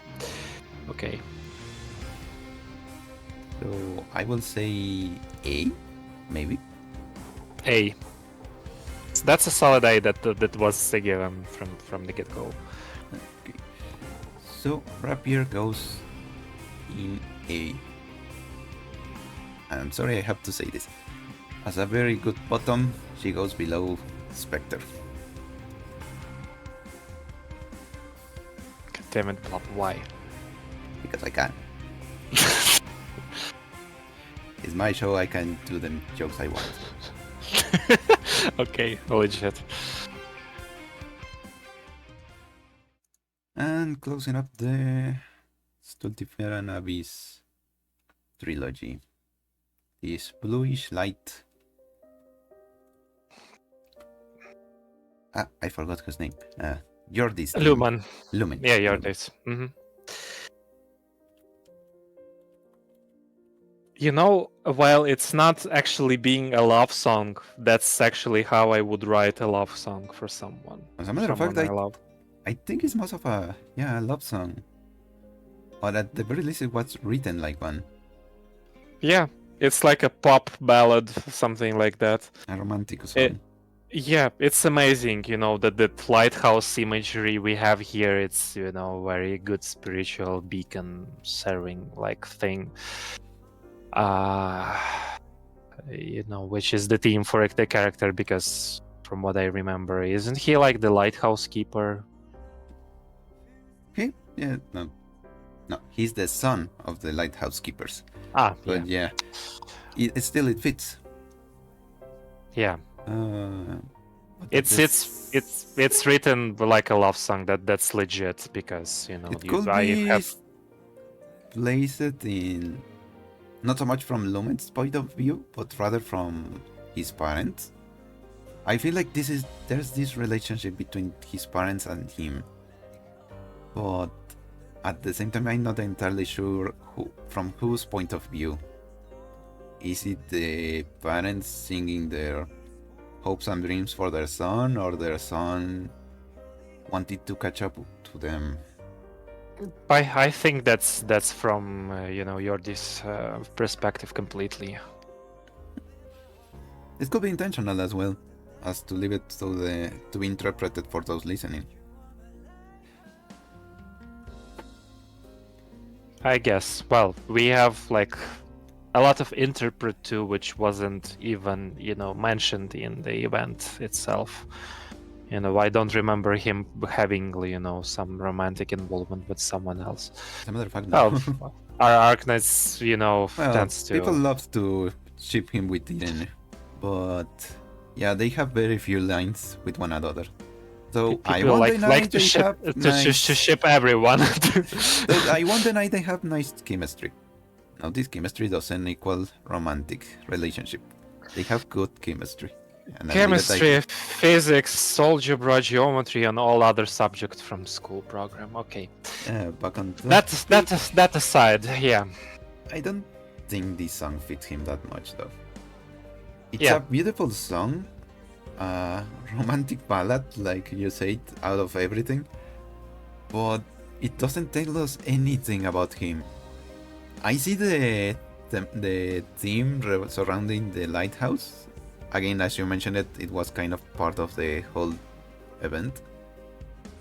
But it doesn't tell us nothing about it doesn't tell us a thing about Lumen. Well, his aspirations to Maybe become that was I someone, gonna say. perhaps. Maybe part of his aspirations, but it's very diffuse, very obtuse. Because again, I not even know from whose point of view is this song supposed to be taken from. I have no doubts that it's from this perspective, that's for sure. But it's kind of strange, to try to interpret that, because, well, as we mentioned, no love interest, only aspirations, parents for whom such feelings wouldn't be expressed in that way. So yeah, As much as I just can take from the perhaps song. some Okay, perhaps sorry. perhaps some keywords and some overall images were presented to Matthew Carl in order to compose this song, but nothing particular that might connect to Lumen. Well, as much at top, the music itself is very soft, very gentle, just as much as Jordi himself. Yeah. But at the same time, there is this like determination, like this energy to keep going, which sometimes I won't say explode because it's not even that energetic. Surge, that's the word. Surge forward, showing how despite his apparent meekness, he also has a bit of determination to do what he believes in. But then again, I have to really look up to find this connection. So personally, much deeper analysis is required, like a very profound, stumbling upon the song makes you to go reread everything connected to Lumen. Stultifera Navis, his profile files, his voice lines, some trivia, other stuff, discussions between players and other lore masters. And in the end, you just don't find anything at all. Because that's what I did when I researched for, my review a year ago. Just didn't find anything. Because maybe probably I'm just, a bit too dumb. Ian can't read stuff. But, despite I read the whole thing. It's understandable. You're not alone. We are very few who actually read the whole thing. It just, didn't maybe, wasn't properly processed in my head for some reason. I don't know. Like, I read the story 2 times by now. I read the profile. I read many discussions, and I just can't grasp what this song about, despite all these beautiful imageries and, aspirations and stuff. I can understand what they were trying to do, but at the same time, I think they missed the mark entirely. So, well, not entirely. I would put this into D. Yeah, I was also gonna say that. No, C. Sorry. No, C. I was gonna say that it goes in D. Because again, it does have some connection, unlike Reconnection. But it's so underlying that it's something you can have to literally look for. So, unlike those in C that, while a bit disconnected, they still relate to the character, while Bluish Light is a love song in a story without any that kind of romantic relationship. So yeah, I think it goes in D. Maybe C. Or is it the bluish light we find along the way? No, I think I go that place it in C. In D. Prelude and Sleep. Then. Sorry for the soft boy, but the song doesn't do him any favor. This one is Stetson. Ebenholz theme. Yeah. This one it's a bit how to say this, not bad as all songs, It's amazing. I love the heck out of it. As much as I like the Ebenholz as a character. Yeah, it's a great song. And I think it relates to him a lot. But I think this song is focused a bit too much on the character's background. Particular thing about his background, more specifically. Yeah. Him being, him questioning himself whether he is his own person or just, experiment on, resurrecting the Witch King of Lithuania. So yeah. Yeah, it So goes hard into his past, or rather into the thing he suffered. The experimentation, his incarceration, the fact that he never had a future to choose for himself, which I think are very well portrayed in this song. Yeah. I absolutely like the musical, representation, the whole orchestral opera thing. The vocalist did an amazing job. Which is, symbolic because we have a character who is, a classical musician, classical performer. So it's perfect in that regard. Yeah, it portrays his that part elegance of and even part of his, what's it called, lineage, as well as his troubled past. But that's it. It doesn't go further than that, which again makes sense because that's pretty much everything he went through. But considering the band, they could have added the band, Karaite. But yeah, at least in the song I didn't feel even a mention of him. If you look at the image of the song, he's playing his flute and the bass is just in the background.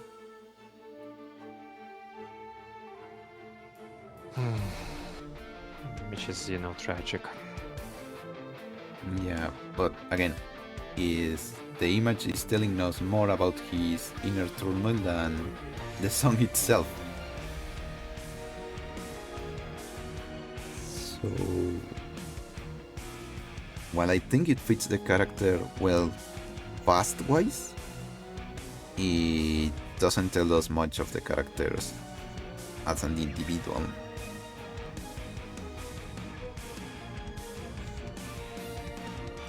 So, yeah, if it goes to me, I will place it in C. I don't know, what do you think? You're the musician, so you're the one who can save this song. I put this song to be again, the problem is with Arknights that they concentrate on specific things about the characters overall, not with just their music.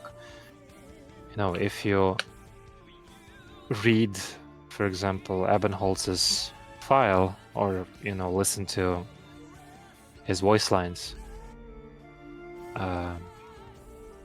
I'm oftenly joking about the integral part of Ebenholz as a character and the recurring part and the part that you might stumble very oftenly on is that his head aches.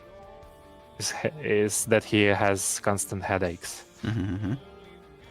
Considering his state, it's not something to be able to laugh about, but still a bit humorous part, I guess. Him constantly saying that his headaches, or under certain conditions his well-being is not very good. I mean, health complications and all that. Again, so song-wise, again, I should have mentioned it from the start. You know, the title of the song, Sternhen. Mhm. Franz Schubert has actually a song of the same name, and some melodies are references to that one. Oh, Not okay, to mention that you know, Ebenholz is, you know, also his name is Franz. It's a whole reference to the real life composer. To the composer of the real life Sternhen, so to say. So yeah, you know, it's a very symbolic song musically. Okay. Lyrically, not so much. Well, an interesting fact. It actually removes point from him in my eyes because it's a shout out, but it's not even that well applied because it's just a name. And maybe parts of the song placed within this one, but that's about it. So, yeah, I still think it should go in C, but considering the paint part that I didn't, which now I kind of see, or rather hear. C, B, yeah, not entirely sure. You choose this time around. It's B. B for bias, and because it's just the whole problem with Arknights sometimes. It tends to concentrate on specific things of the character, rather than trying to grasp the character as a whole. Yeah. You know, the continuation of his story, we just got it in Zwillingssturm in Herbst, right, in the recent event on EN. Well, that kinda helped there. But again, Yeah. kinda just limits the reach of the character as a, individual. Still a very great song. Especially love the metal parts. I love it when they fuse metal with weird orchestral things. Same thing. I have a lot of my songs based on that same concept. Yeah. So I especially like the vocalist work here. Like, Yeah, the voice is very good. Portrays a lot of personality. I'm very fond of the opera singers, and you know, there were some times that I would imagine, you know, Ayrton Santos Araujo being the voice actor. Not that you know, Attila Warros didn't do, like, you know, a proper job voicing Ebenholz. Yeah, but I think this voice would fit him a lot more. But then again, singing and voice acting are two different things. Unless you are Japanese. Going for something far more energetic. All Hell Saber, Gavel's theme. Probably the heaviest composition for the game. Yep. The heaviest character theme. let me rephrase that a bit. It's the heaviest character theme, that's for sure. Personally, I was surprised they went that hard. And then again, it is Gavel, so anything less wouldn't have beat her. Yeah, I'm glad they did this theme exactly like that. I'm glad Obadiah Brown Beach was involved in this, being being the resident mental head of Arknights music office branch. I also like that they involved the actual metal vocalist there. Adrienne Cowan is the vocalist and the front woman for the band Seven Spires. I recommend to check that out. And she does both clean and harsh vocals there, as well as she does clean and harsh vocals here, even though the harsh vocals are more in the background here. I also would like to note the massive and very complex vocal production here with backing vocals and layers of like thick layers of vocals there, thick and thin tails. Reference to that, I don't know, perhaps, I'm not sure, but let's give it the benefit of the doubt. Let's take it with a grain of pepper, sugar, salt, whichever you prefer. Chocolate. Yeah. Personally, I'm surprised. I was surprised by this song. Not so much the rock, but I didn't mention. Yeah, I was surprised by how hard they went, but again, it fits the character. Now, what I was surprised it was the fact that the role it takes in this song. At first, it looked like she's taking a lead role, lead as in leader, not lead singer. But yeah. At first I was like, well, that doesn't fit the character because she's all about, in the event it was all about fixing the problem and going back that roads. But through consecutive hearings and listening to the song, I realized it's not about taking lead, it's about helping people. She takes command to save people is what she actually mentions. I saved them all. So when you say it like that, it does fit the character pretty well. She has this fame of being a very rude and violent doctor. But that's because she will do whatever it takes to save those before her. Sorry if it hurts, but you're gonna keep living. It's the same take, but in a more aggressive way, if possible. With the character. It's all about getting things done and saving as much people as she can see. In a very energetic way, I'd say. Gotta like Gavel's personality and attitude. I even in my polls, I even included her as being my favorite person with the best personality, despite the much more like contenders for that role. For some reason I stated Gavel as being one with the best personality alone.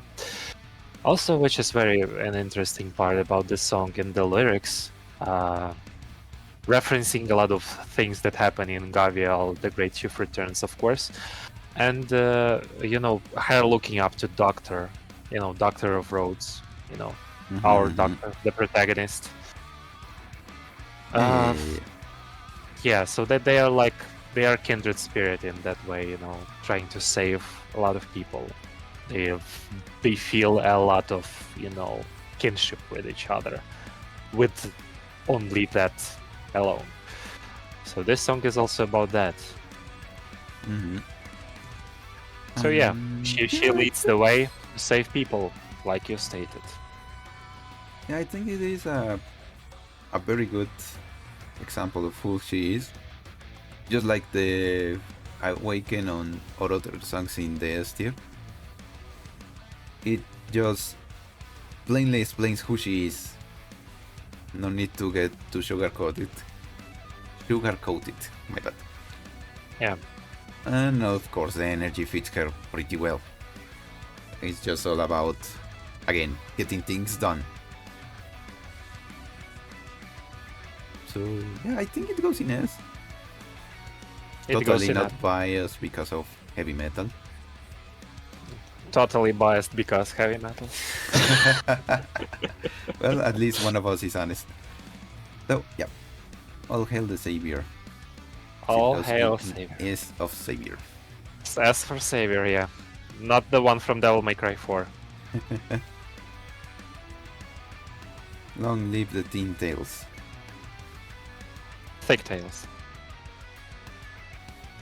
For that you're getting bumped. This is Magic Theorem. Dorothy's team. I don't know. People can say whatever they want about, shit she did in, Dorothy's vision, but I think that she's one of the most wholesome people in whole of the game roster. Hello, I'm one of those people. I don't criticize her for what she did. I kinda understand it. She's the personification of the saying, the path to hell is paved in good intentions. Yeah.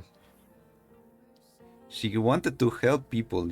She was so blinded by it that even when she knew they were people abusing her discoveries, she still moved forward because she still believed it could help people. Which, personally, I think those are the most dangerous individuals in history. Because they really, really, really underestimate the amount of evil people can do with the power they bestow upon them. Yeah, and the good intentions along with them. I'm a bit more biased, to be honest, because Dorothy also reminds me of a very important person I knew in the past. So, yeah. So absolutely not biased this time either. Yeah, absolutely no biased. I like the musical, representation being a retro-futuristic song. Oh, it's Adam Goodman we are talking about after all. So. Yeah, I think he's the one who understands the characters the best most of the time. Regarding the song, it fits her, as you mentioned it, thematic wise.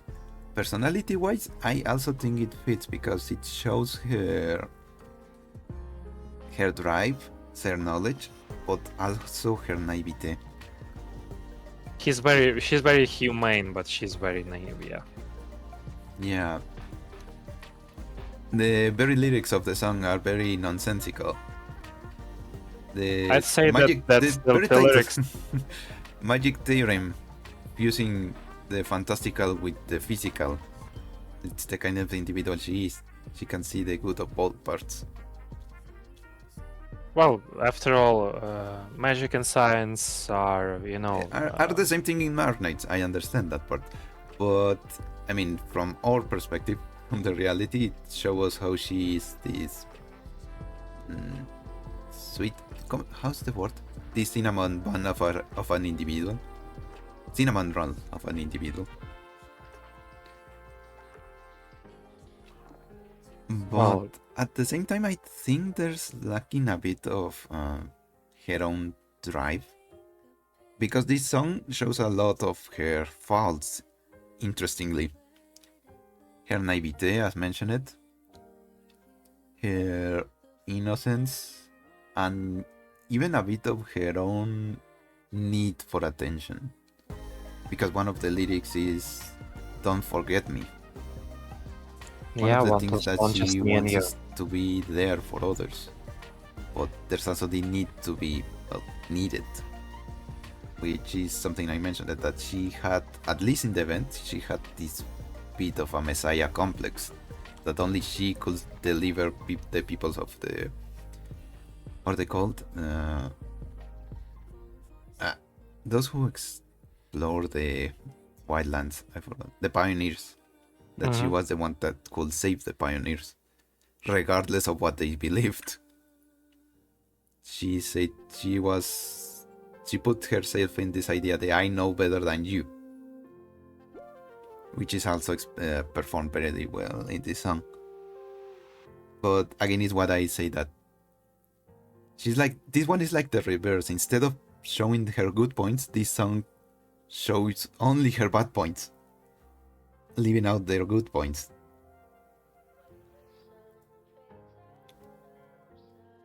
So I think it's more like one half of the character. Yeah, again, it's the Silverash thing going on again. So it's my bias playing again. Yeah, but backwards. Okay, but I would still rate the song a bit higher than Silverash's because, at least musically it fits here. Yeah, that makes sense. Also, well, lyrically it also fits her well because, you know, we have, you know, magic and science can be applied to one another because, you know, for someone, science is something that is proved, right? But for other civilizations, science may look like magic. So probably this, you know, mixture of things in one another is, you know, intentional, as well as, you know, humane feelings and emotions is, you know, something truly magical as well. Well, that's something I'm so glad you pointed out. Like, how to say it? I lost my train of thought. Basically, she has this underlying how is it called? When you feel superior to other, but not in a denigrating way. Confidence? No. It's seen in a negative light. In this condescending way. Again, tying to her feeling that she knows more best than those around her. Again, there's this line. It just said it for a second, but there's this line that says total compliance. Like, she expects others to just follow her lead and don't question her. So again, tying to the fact that she has this idea that she's the one that can save others. Yeah, not reminding me of anyone, like, at all. So, yeah, I think it's while not complete, I think it does paint a very clear picture of who she is in her negative sides, not so much in the positive ones. Which is ironic considering how chill and soft this song is. Not dubbed intentionally, because again it's this dissonance which makes it so interesting once you read their lines and know what the character has been through. Yeah, very complex character, and you know, the song manages to, you know, invoke that, you know, complex feel about the character. And, you know, biased as I am, I just choose to ignore all that altogether and perceive her just, you know, as a wholesome person. Yeah. The same goes with the song, you know. I like this song. I like the song a huge lot. So, where will you place But her? objectively, B. Mm-hmm. Well, yeah, I think B is a good place for her. This one should have gone before Magic Theorem. This is Undertopia, Pasium Casting. Mm-hmm.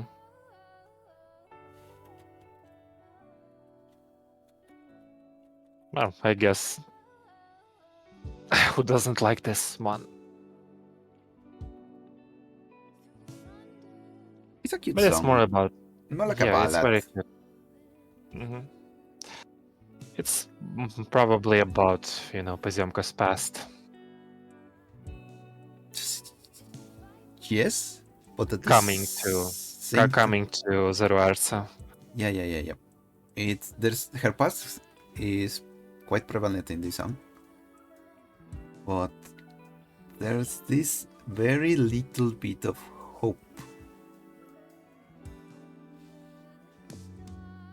Of course, I would say that there's a lot of hope here. Yeah, she knows she's been through a lot and she pretty much lost her previous life. Yet she still managed a place to belong. Which, again, the name, Undertopia, the fusion of the words underground and utopia. So, yeah. It relates to her feeling like the Durin civilization is worth protecting or belonging to. Yeah, well, she loves the Durins. She protects them at all costs. She found her place there. She found her, you know, peace and quiet there. Far away from, you know, all those conflicts in Ursus. Yeah. This one goes a bit, also a bit personal, I guess. Understandable. In that regard. Yeah, I can understand. Which again, apologies for Yeah, that. no, not that. It doesn't go that hard as as Прощание. But yeah, back on the song.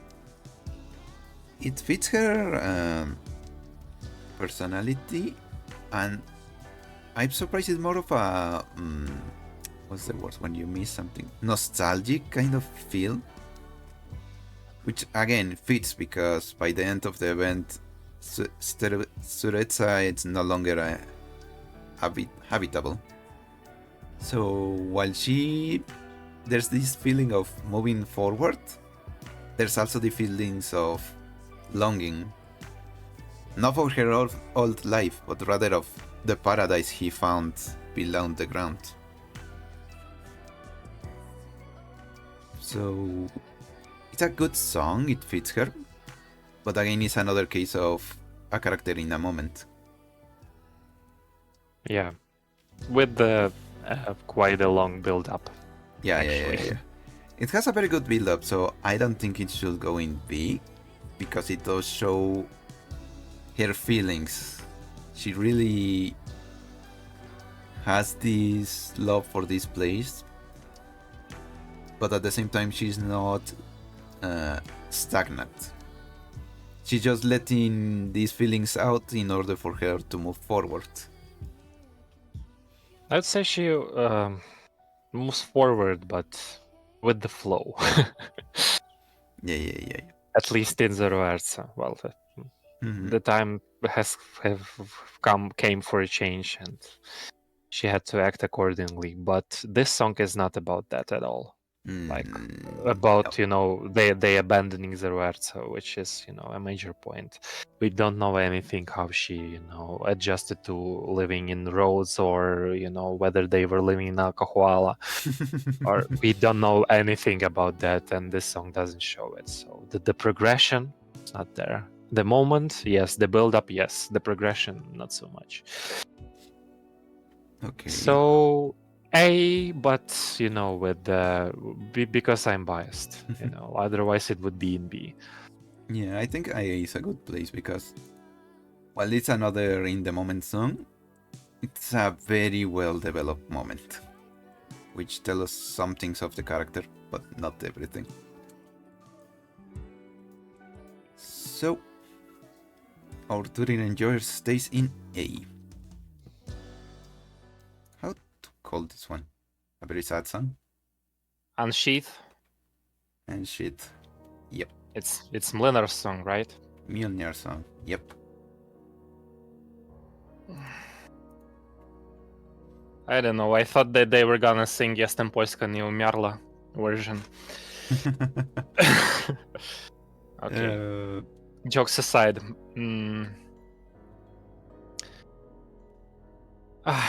it was very hard to perceive this song in a way that would allow me to express myself properly. You want? I can start with my perceptions, then go to yours. Yeah, yes, please. Okay. Personally, it's not a bad song. It tells us about his personality, because despite the lyrics being all this novel and knightly per se, the tone of the voice delivers them in such a flat tone, like there's no interest in the words, despite how melodic the song it is, and the voice especially. It makes you feel that who is saying them is not feeling it, like he's just reading it because he can. But at the same time, the lyrics does fit with his personality. How he's the kind of individual that's just gonna endure till the bitter end. And even when you think you finally get rid of his sword, he's still gonna use the shards to keep raining hell on you. which fits with the personality, as in he endured being a corporate slave for years, just for the instant when he could finally find a clue to the whereabouts of his sibling. And when he said, "Screw the shit, I'm out," and started to look for them with renewed strength. He's still acidic, he's still very... not hypocritical, what's the word? Distant? No. Distrusted? No. Disillusioned. Disillusioned, thank you. He's still very disillusioned with the world, especially Casimir's. But still, like, there's this remnant of him wanting to believe very, very, very, very deep inside him. So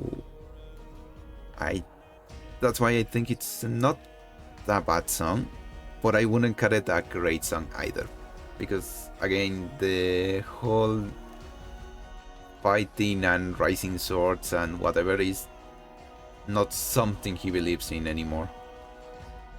Maybe his skin, which is based on his past, I will believe it, but this is supposed to be current day Mjolnir. So it's a bit of a contradiction. Yes. Okay, musically, I think that it's a miss. I have, of course, since I'm a biased person pretending to be like an all knowledgeable musician here. You know more than me, that's more than enough. I have my own vision from Leonard's song. It's trying to fit in medieval style orchestration arrangements with pop music. It's peculiar, it's experimental, it's fresh, right? It fits with Kazimierz,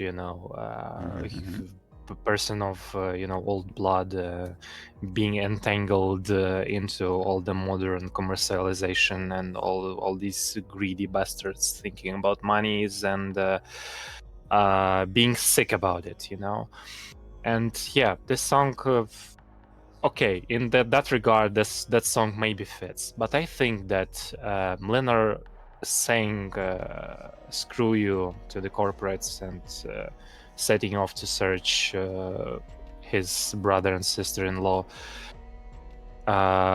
is a turning point for the character. Is a major turning point for the character, and the whole search, the whole traveling should have been the leitmotiv, the motive for the theme, for the music. So in my head, it's like a country music mixed with orchestra, something like that. I hope that one day I'll get that theme done, and I am going to show you. Thank you. Another reason to subscribe to Andrew's channel. Hey, no shameless self-advertising. I like it all. Hey, not shameless self-advertisement, because I'm the one advertising you. Oh, thank you. But yeah, it's like they have an idea of who Mjolnir is, but like they didn't choose the correct part to portray him. So personally, I think it's either a B or a C. I'm not entirely sure to place him in C, because while it's a miss, it's not exactly false to the character. It's just like an odd choice. Not to mention that you can still feel his tiredness in the whole song.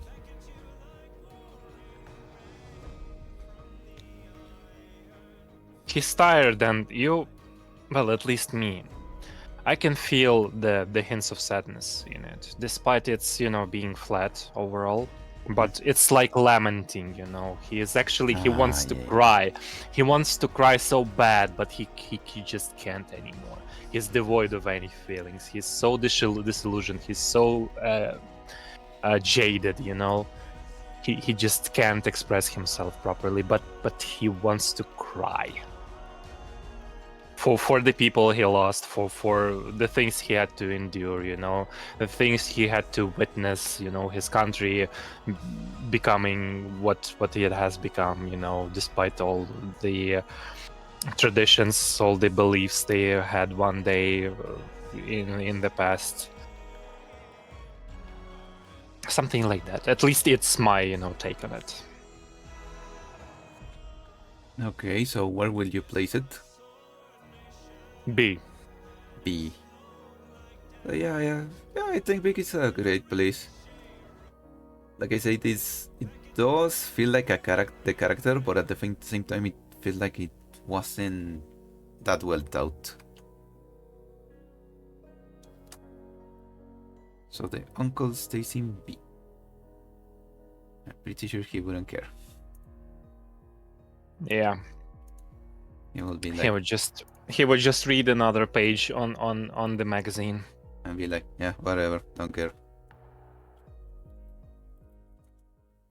Next, we have from Something So Flat, we go to one of the more emotional songs in the whole list. Stainless Heart. Stainless song. Seriously.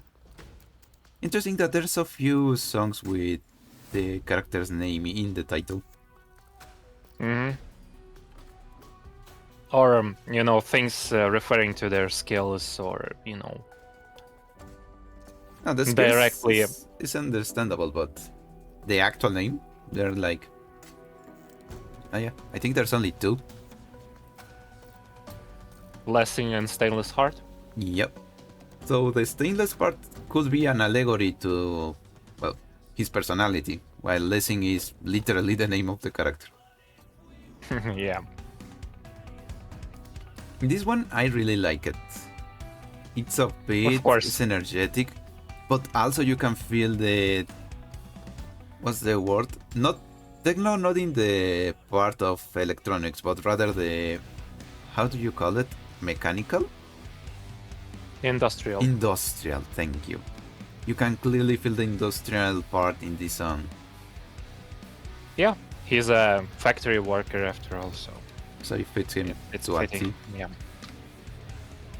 Not to mention the song itself. Well, it speaks to us regarding what he wants. Yeah, she's a youngster. He's the unruly kind, but at the same time, he's very passionate about what he loves, and what he loves is, well, his city, Victoria. He's a citizen of Dilnimium, and he's gonna fight for it. And it's what this song and this lyric reflect. Yeah, again, well, rock metal music wasn't chosen like by chance here, because London. that, yeah, as well as, you know, Kasdal, you know, Theresis essentially occupied Londinium at that time. Mm-hmm. Yeah, and you know, Eartha, you know, their organization Stainless works for, essentially did the guerrilla war on them, you know, like oppose them from the shadows, trying to help people and stuff, and you know, it's a rebellion. Yeah. Much more. As a matter of fact, I just noticed it's very similar to March On, in the sense that while March On was military sense, trying to rebel or well, fight against a bigger power, Stainless Heart is about rebelling through the shadows, as you mentioned it, from below, from being unseen, being the resistance to the movement. Well, yeah, I guess that's the idea for my Indra theme came for, the one I did during those little hour. Yeah. So, but unlike Horns, which is mostly based on the whole military of Victoria, Stainless Heart is most individual. It's more focused on Stainless as a character. So Yep. I think it's more fitting for him. It tells us of his drive, on his determination, and the fact that it uses a voice so different to the actual character. When we heard songs with voices, they try to choose singers that sound similar to the character. Just this one is the one of the few ones which uses a completely different tone. As to It's like a scream of the soul. Andale. As if he's shouting from the core of his heart. He's letting everything out in order to fulfill his goal. So yeah, it tells us a lot of the character. So I think this one and also. Does so, yeah. And does so quite emotionally. So I think this one also belongs in S. It tells us who he is, what he does, where he comes from, his And what he's going to do. determination, and what he's fighting for. So yeah, I think Stainless Heart wholeheartedly deserves the S. Yeah, I don't know why I decided to wake up and choose pants. Well, it's only reasonable. What I also want to add is, you know,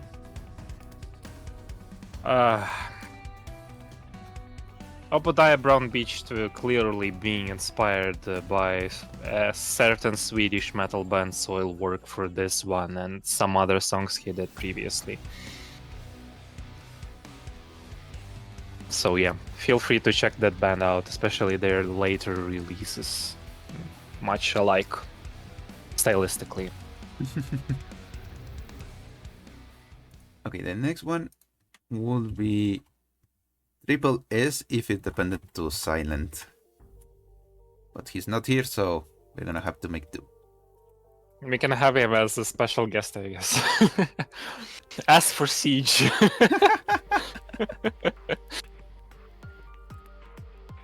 This is Rekindle, Siege's theme.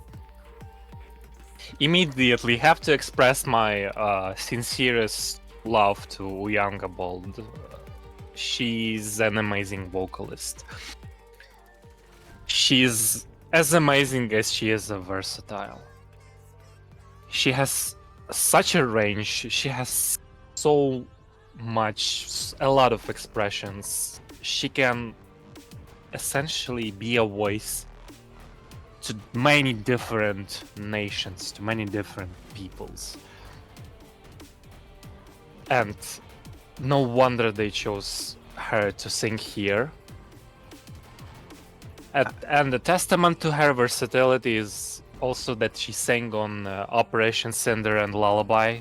You know, that Wet and Faust song. Yeah, Okay. she sang the Russian lyrics there. She's fluent in Russian. Yeah. Okay, wow, that's impressive. She's very versatile. She's from Mongolia. Well, she's Mongolian American, but Okay. she's so freaking versatile. I just can't. When I got the chance to get my hands on Voices of the Empire, it's a voice banks recorded from her voices, which recorded with different moods and styles and approaches to better represent different people's the ways they vocalize in their native singing, in their folk songs, for example. She can do all of those. She can do Balkan, she can do Middle Eastern, she can do Far East thingies. She's that amazing, and again, no wonder they chose her for those for those Choirs. chants. Yeah, I was also gonna mention that I didn't know that much information regarding her. That's clearly impressive French. But returning to the song, that's something that I liked it, because while the song is definitely about a Victorian, a British inspired individual, there's this African-like chant to it, which again makes sense because the Aslans come from Sargon. Exactly. Well, it's, if I remember correctly, it's based on Turkish. It's Yeah. a made-up language, just like with Palace's song, which was made on which was Also which made up, tried but to resemble. inspired in Greek. Yeah. Yeah. Yeah, it fits her because it sets the precedent of her, not so much her background, her legacy. How her people, her kin were the ones to once rule this place, but now there's only her. Also, there's this like how to call it? When you're unable to choose something, decisiveness. Like she's in this crossroads of her life. She knows what she's supposed to do, but at the same time, she's not completely sure if she should do it. Which fits with the events of chapter 11 onwards. That she wants to be the leader her people needs, but at the same time she's not sure if she could be. Considering... Yeah, considering... yeah, sorry, I interrupted you. Interrupted your flow of thoughts. don't worry. Yeah, just... well, until I forgot, like... just wanted to state that considering that at this point Siege Alter is just a matter of time, well, it always was for quite a long time. This song is rather about a certain stage in her life. Again, a character in the moments. Yeah. It's definitely a character in the moment kind of song, but there's a bit of an evolution. Like I said, it begins with this kind of indecisiveness, this doubt. But as the song goes on, and Ward pointed out, as the hammers start to feel heavier in the background, driving the tempo, it starts to feel more focused, more determined. As if she's in this point between her doubtful self and her more determined self. But at the same time, that's all it says about her as a character. It says about her strength because that's what it feels throughout this whole song, as well as about her doubts and determination. But that's pretty much it. Yeah. Also her background as an Aslan. So yeah, I think this one, as good as it is, because yeah, it's a very good song, I think it should be either B or A. B. Reasoning? We still have an altar. I hope, sincerely hope, that they won't do the W Wishadal thing with that. Hopefully not. Because yes, it was a bit of a disappointment that her song doesn't continue her story, it just repeats the first one. But back on Siege. So she stays in B? B. Hopefully, once she gets coronated, we get a more full depiction of her personality. Yep. For now, her royal... For now, her royal... What do I want to say saintness? She's not a saint! For now, her royal highness stays in B. There, was it that hard to say?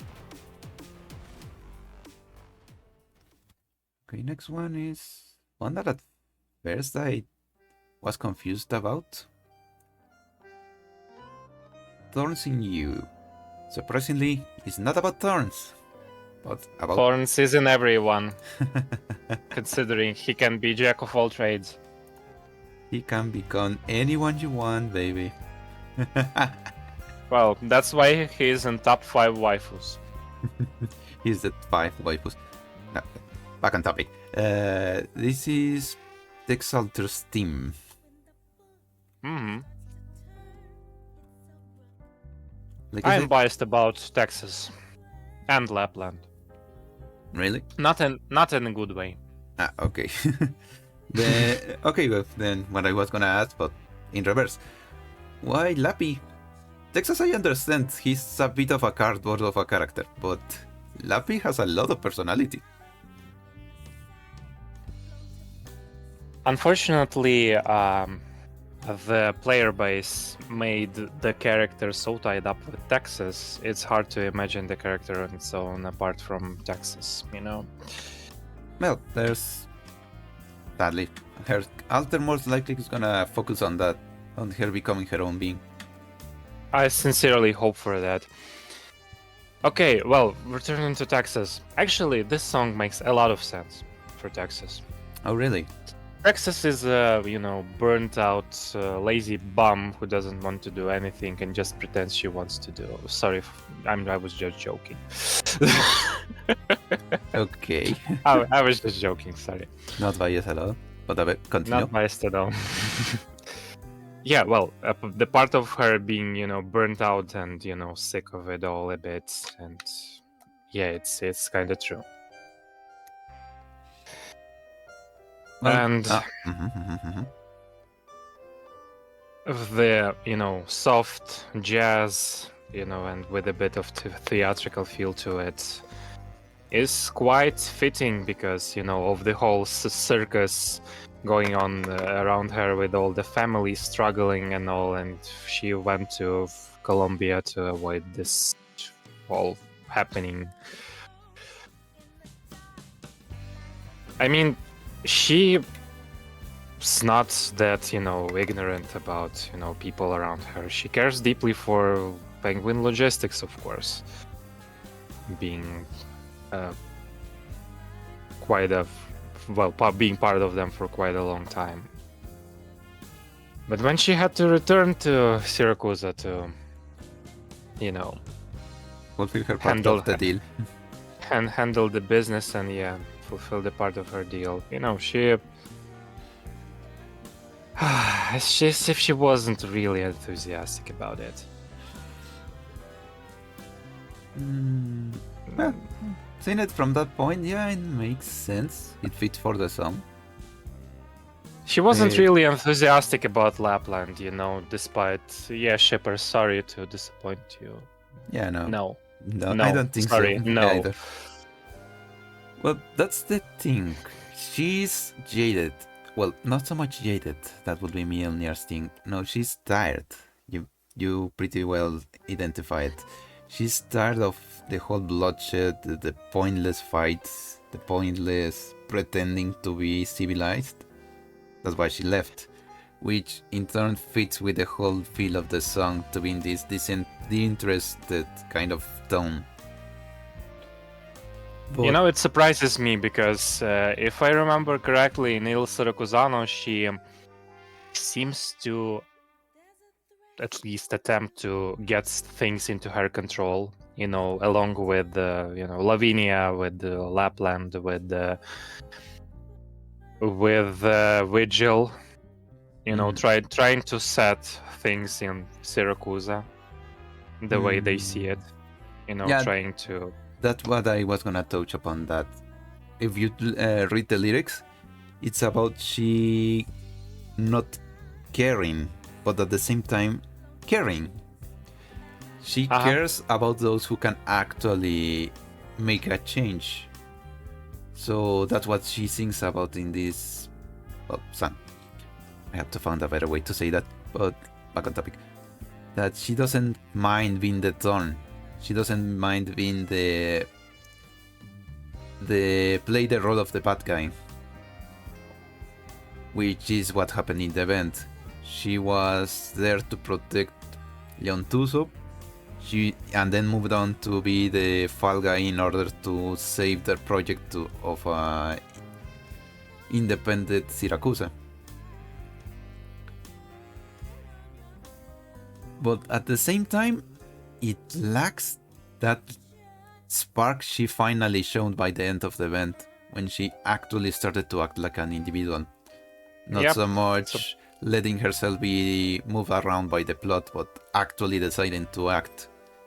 That part, that very important part, is not in the song. It's tough, because as with Siege, her altar is a matter of time, right? We probably will get, We'll get another. it. But Like this with one, W and with Shadel, right? uh-huh. But for Texas, we didn't have a song because Texas was a 5-star character from the get-go. Now we have Texas, the Omertosa, who is an altar, who has a different way of development, right? But essentially, the song shows her, like past. Yeah. At first I thought the song was about the whole event, but no, it's just the beginning of the event. Her mentality before everything. How she was just fine with doing what she was told. Because she was so focused on just returning to Lumen. So, in a sense, it does tell us about her. It just a very specific part. Which, again, considering it's Texas, the cardboard is not exactly that. There's much to take. It would have been interesting that they'd taken that last part into account to make it more complete. At least giving us a hint that she is more than just this blank slate that can be moved around as other please. But sadly they didn't go that far. Yeah. So in concept it could go in C. But then again, Texas doesn't have that much of a personality to take from, so it is understandable. So maybe B? Probably C? C, because I don't like Texas.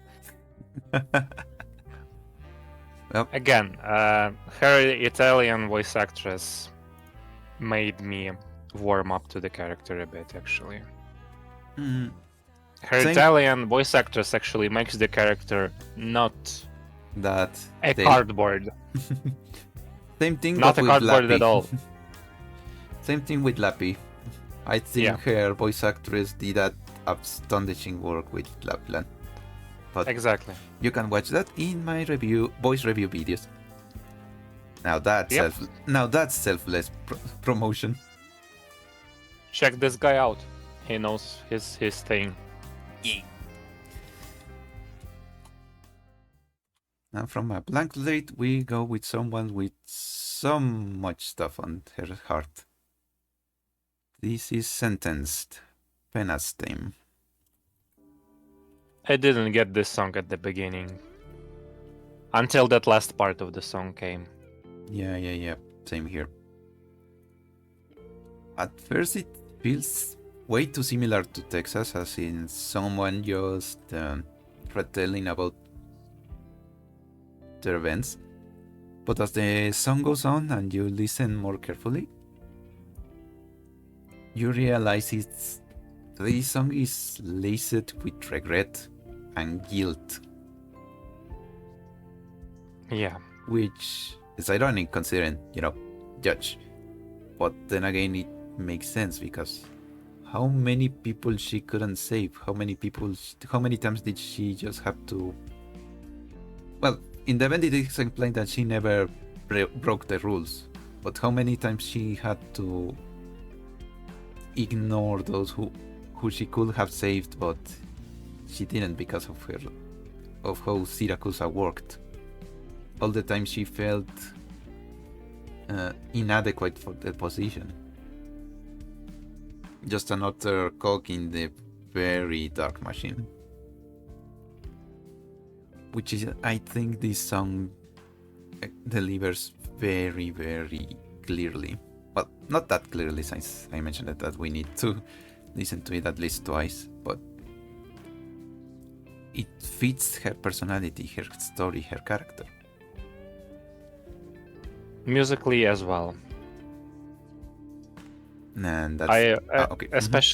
Especially again, I want to notice about the ending part of the song when it's like the visual aesthetics complement the song where she just stands in the rain, and the last part it gets a bit more intense, and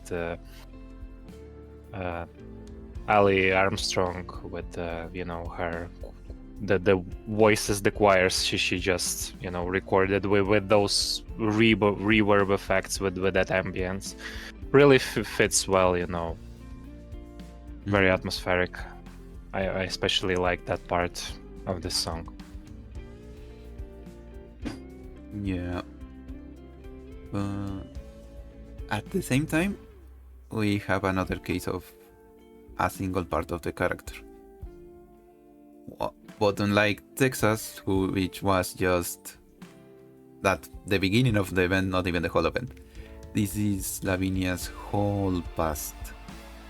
How sad and guilty she feels for everything that happened in Syracuse, despite not being her fault. Well, she's the judge. She is responsible for for justice. Yeah, but again, that's why I bring it up that she's the only judge in all of Syracuse who actually managed to avoid breaking the rules, mostly because of the machinations of Leon Tusso's father. Yeah. But that doesn't remove her guilt. She still feels responsible for the fact that she didn't did enough. She wasn't able to save her country by herself. She feels like she was able to. She had the power at least to act on it. Even if she didn't, make it, it didn't manage to, do this whole thing. At least I think if she would attempt it, it would bring her solace, right? But she didn't even attempt. She hesitated. She like okay, not sorry. She did something, right? She tried to, but it was by that's the whole balance in Syracuse is shaky between all those families, and not only she tried to do the right thing, she didn't break the rules. She also tried to maintain that shaky balance. Despite how questionable that is. Yeah, because she knew that if she went too far, not even with the protection of the Dawn behind her will be enough to keep her safe. So she knew she has to keep not appearances, because again she did try to keep the law, but she didn't perform as at the fullest of the law, because she knew it will only turn her into a target. So well, there is a hint that the person was someone else in the past, but okay. The person is at this point, she's a different person right now. Okay. She don't even remember what she was like in the past. The different sad things about not managing to upkeep balance and justice, or at least being very difficult, being very struggling for her, not changing with the flow of events, not recognizing herself after the change happened, the damage done. You don't change without. Okay. It's how to say it in a joking manner. When you look back at your cringy self, but this time instead of cringe, she only feels guilt about her past self. Yeah, my favorite part of the song. Well, it's either guilt or regret. That maybe she would rather stay her old self rather Well, I think it is. Changing into someone who is not capable of, doing something. But at least if she wouldn't have changed, she wouldn't have to, take this responsibility upon her shoulders. I think it is guilt. Why? Because, as you say, in the last part, the song is enticing a verdict. For all the time, for all your life. It's like, verdict upon herself. She's judging herself. Yeah, that's why I say it's mostly guilt, not so much. Well, there is regret, but the main feeling is guilt. She feels herself guilty of what she couldn't do, which again tells a lot about the character. She is very lawful. She's very devoted to law, to justice. And even though it wasn't her fault, she felt she should be sentenced because of her inactions. So personally, I think this song should fit in A. It doesn't tell us all about the character, but what it tells us is very detailed and very profound regarding who she is. Both musically and lyrically, I concur. It's A. Very solid A. Sentence is... I wasn't gonna make a sentenced pun, but saying sentence is sentenced to A sounds just not funny enough. It's very sad song. Yeah, can't make fun of the sad wolf. About not so very pleasant events that happened with this person, so sorry, no jokes. No jokes for the wolf mama. Clear clarification, I don't mean that in the Thailand sort of way. I meant it in the fact that she literally has a child to look after. And now from a sad wolf, we go to a riding wolf. To a badass wolf. This is Go My Way. Leon Tuso's team. I forget his operator's code name. Vigil. Yeah. Not Virgil, sorry, DMC fans. No collab. HG doesn't collab with the Devil May Cry, sorry. No. That will never happen. I'm sorry to disappoint you. Well, you know why I'm saying this, because usually the things I'm stating like 100%, they are bound not to happen, and an opposite is bound to happen. So when I'm saying that you're playing with Arknights, when I'm saying that Arknights X Devil May Cry collab is not possible, I am saying that because I want it to happen. Okay, that's more like with other things. Okay, back to the song. I absolutely adore this song. Yeah. It goes so hard. Like I feel back in the 80s when big bikes, big choppers around the country, which makes it all the weird of a choice for Vigil of all characters. Like, okay. The lyrics fits him. It describes his personality, his ideology. That part I understand. But the song is where I am like, why him? There are so many characters that could go that hard, and they choose Vigil. I was confused at the beginning too. But then I kinda started to detach myself from, the usual things you might connect yourself with, such type of music. And I was thinking about surprisingly Grand Theft Auto Vice City. The main character is, a member of the Italian mafia, and by the end of the game becomes a big, boss of. Mm-hmm. So yeah, with that in mind, this song started to make sense. Okay. And it kind of fits in with the whole fact that this was started due to the Colombian branch. Mm-hmm. Okay, that explains the music. Energy-wise, I'm still confused because Vigil is anything but energetic. He's not a lethargic kind of individual, but he's more of the patient kind. He's more of a planner. That's why his whole what's the word? That's why he put in motion the whole plan to just succeed from the famiglia and trying to make an independent state. I wouldn't call this song energetic one. Well, it surely is energetic when, you know, that there are bursts in the chorus and the vocalist goes out of his way, right? But it's more like... Determinate? Yeah, I like that recurring melody, by the way. Yeah. His determination, most of all. It's. I would say that this song is more on the chill side, you know. It's like, you know, the whole band of, you know, mafiosos are, you know, shooting out with other bands of mafiosos, and, you know, just.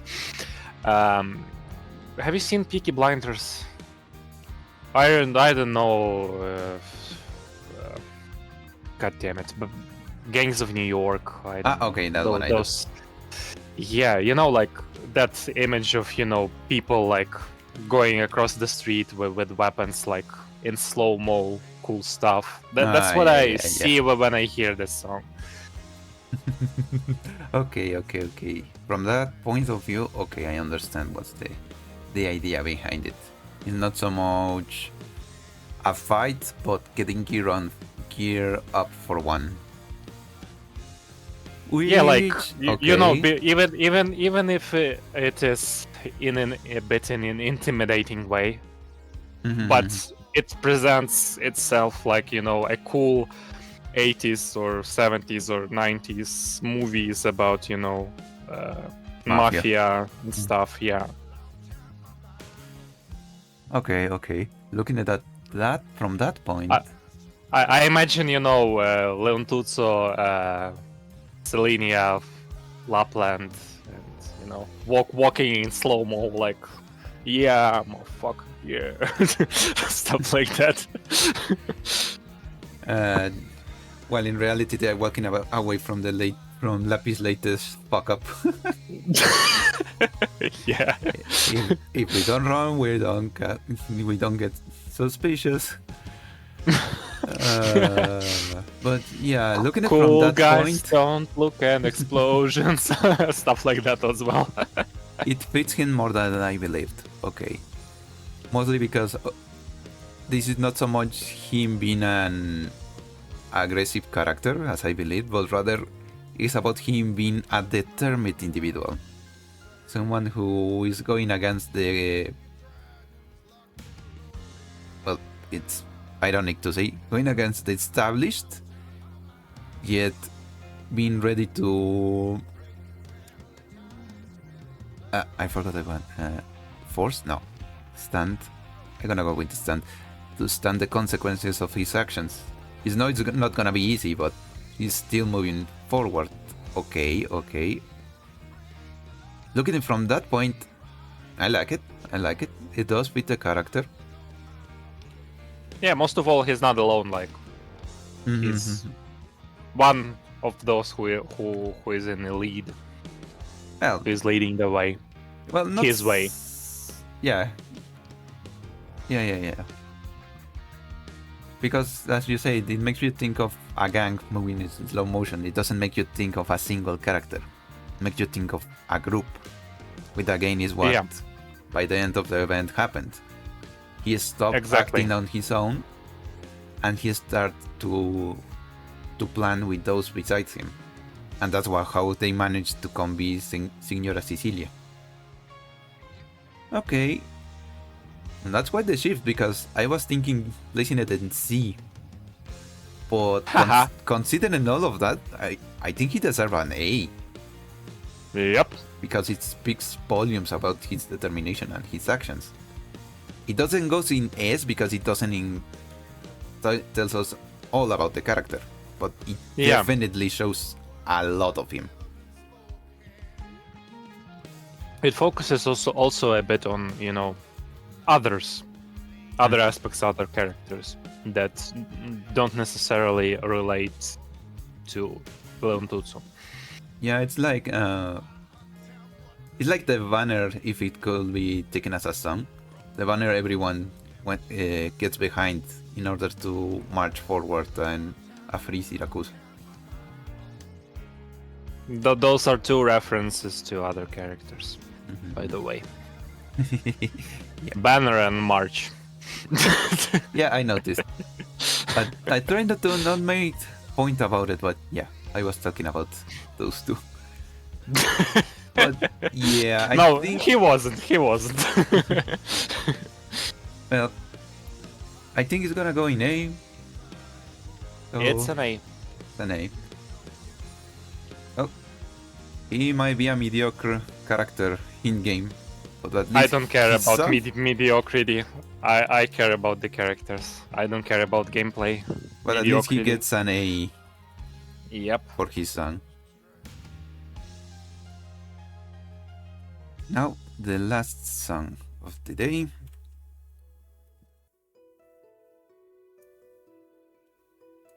Personally, one of my favorites. This is Flame Shadow.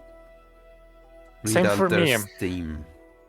Same for me. That's why I didn't even, try to figure out anything else stylistically for my, variant of Reed song.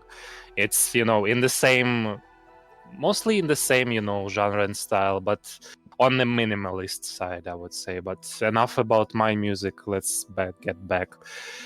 It's an amazing production and arrangement. It's those Celtic vibes, those Celtic instruments. Laura and Travia being featured here again. I guess it's a testament to that she does songs for Victorian characters. With very good reason. I mean, just listen to it. Yeah. She wasn't, chosen for at random. Yeah. And again, Matthew Carl Earl, you amazing genius bastard. I gotta love that guy. He's amazing. one of my favorite musicians, that's for sure. Yeah. Regarding the song, I'm gonna be blunt. I think it's an S. Why? Reed was this non-character. We didn't know much about her for the longest time. And as Reed Shadow and the Flame Shadow, she became such a change.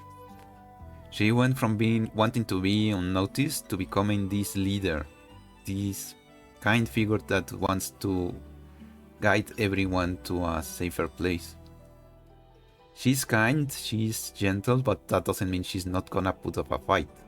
She's not just another wildflower. She wanted to offer an alternative, the other way, unlike Eblana. She also wants to fight for her people, but she doesn't want to just end in mutual eradication. She actually wants to find a way to coexist with one another. The thing I had to mention lyrically, the way how lyrics are written. Sometimes it's a hit or miss with the lyrics like that. When it's from a character's perspective, it's like, sometimes it's an advertisement, of character's personality, first and foremost. And but then the realization came to me that this way the character speaks to you. The character communicates with you, apart from, character profile and recorded voice lines. The lyrics of their theme songs are also a way to communicate. Of course, not only the music company with its fan base through, the mediums of text, visual aesthetics, music, vocal performance, but also a character as an image, as a personality, as identity, as individual, as a concept. Mm-hmm. With the Reed, especially, it goes especially strong.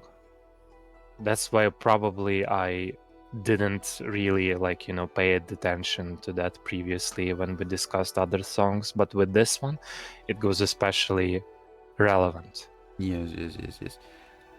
As mentioned, that I'm not that much of a musician, so I wouldn't be able to tell about the lyrics. But there are a couple that I really like, especially the choir, how she's this soothing individual, literally people to not be afraid.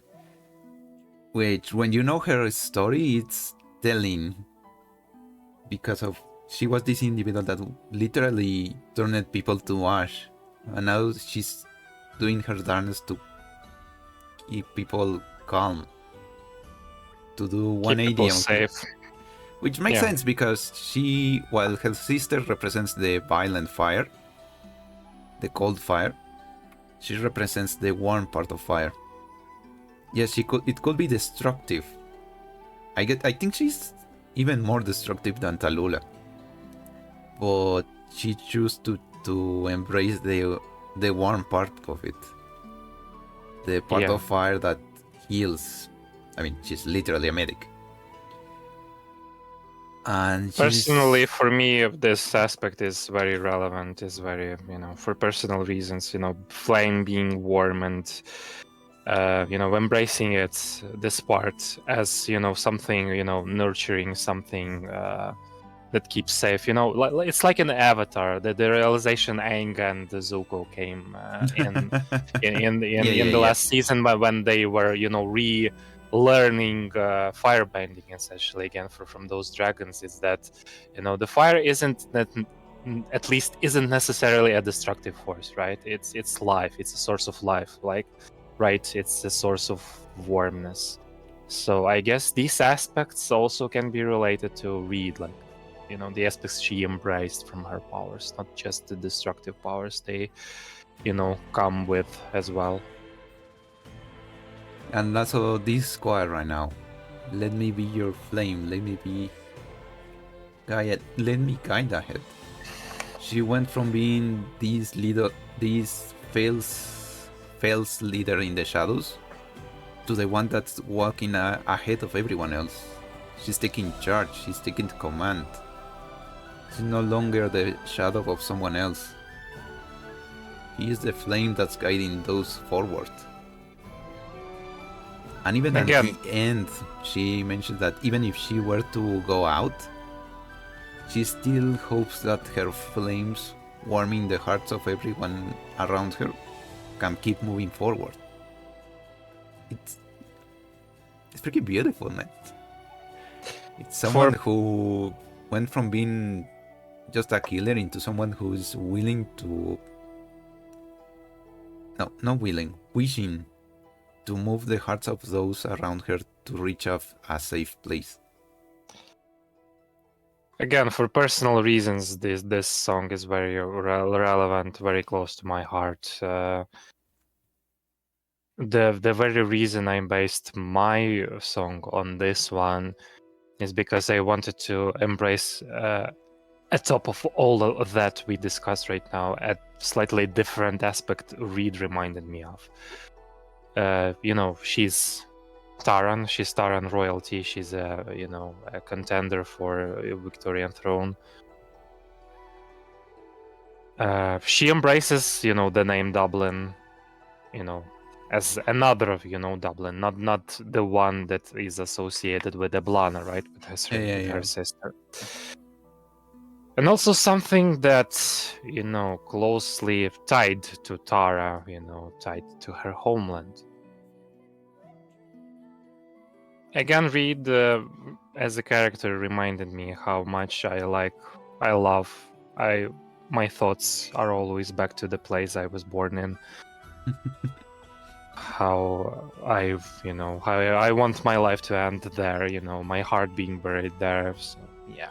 This song and the song I wrote is also a lot about that. A lot about those aspects. The aspects that Reed the Flame Shadow reminded me of. Yes. Yep. So, yeah, I think this one goes in S. because portrays Reed character development perfectly. It doesn't touch upon her past, but at the same time, Reed changing who she is all about embracing this new persona, this new part of her life. So leaving the past behind is fitting for this song. So this time around, I think it's fitting for the character as well, therefore. Well, maybe a bit biased, maybe justifying myself a bit, but it's my list. I say it goes in S. It goes in S, but well, for me, in my case, it's a bit more biased than you, that's for sure. But for that, I am sorry. I hope you all understand me. Sorry, not sorry. Yep. So, yeah, I think that should be it for now. Nothing else to say. A beautiful song, excellent representation of Reed as a character. And yeah, nothing more to say. As close as perfect as it goes. That should be all. Adios. Well, and with that should be it for this part of the list. So, how did you tongue so far, Andrew? Still able to continue, or are you getting tired of me? I'll never grow tired of you, but we have like 11 p.m, so I guess we have to catch some Z's because tomorrow's work and stuff like that, so... Oh shit, yeah, you're right. Well, I guess that should do it for now. Thank you everyone. Make sure to go watch Andrew's music. And again. Blob's videos. So, again, thank you for passing by, Andrew. Thanks for having me, Blob. Your knowledge is always welcome, and your personality even more. Thank you. So, until next one, stay healthy, everyone. And stay hydrated. Very important. Bye-bye. Bye.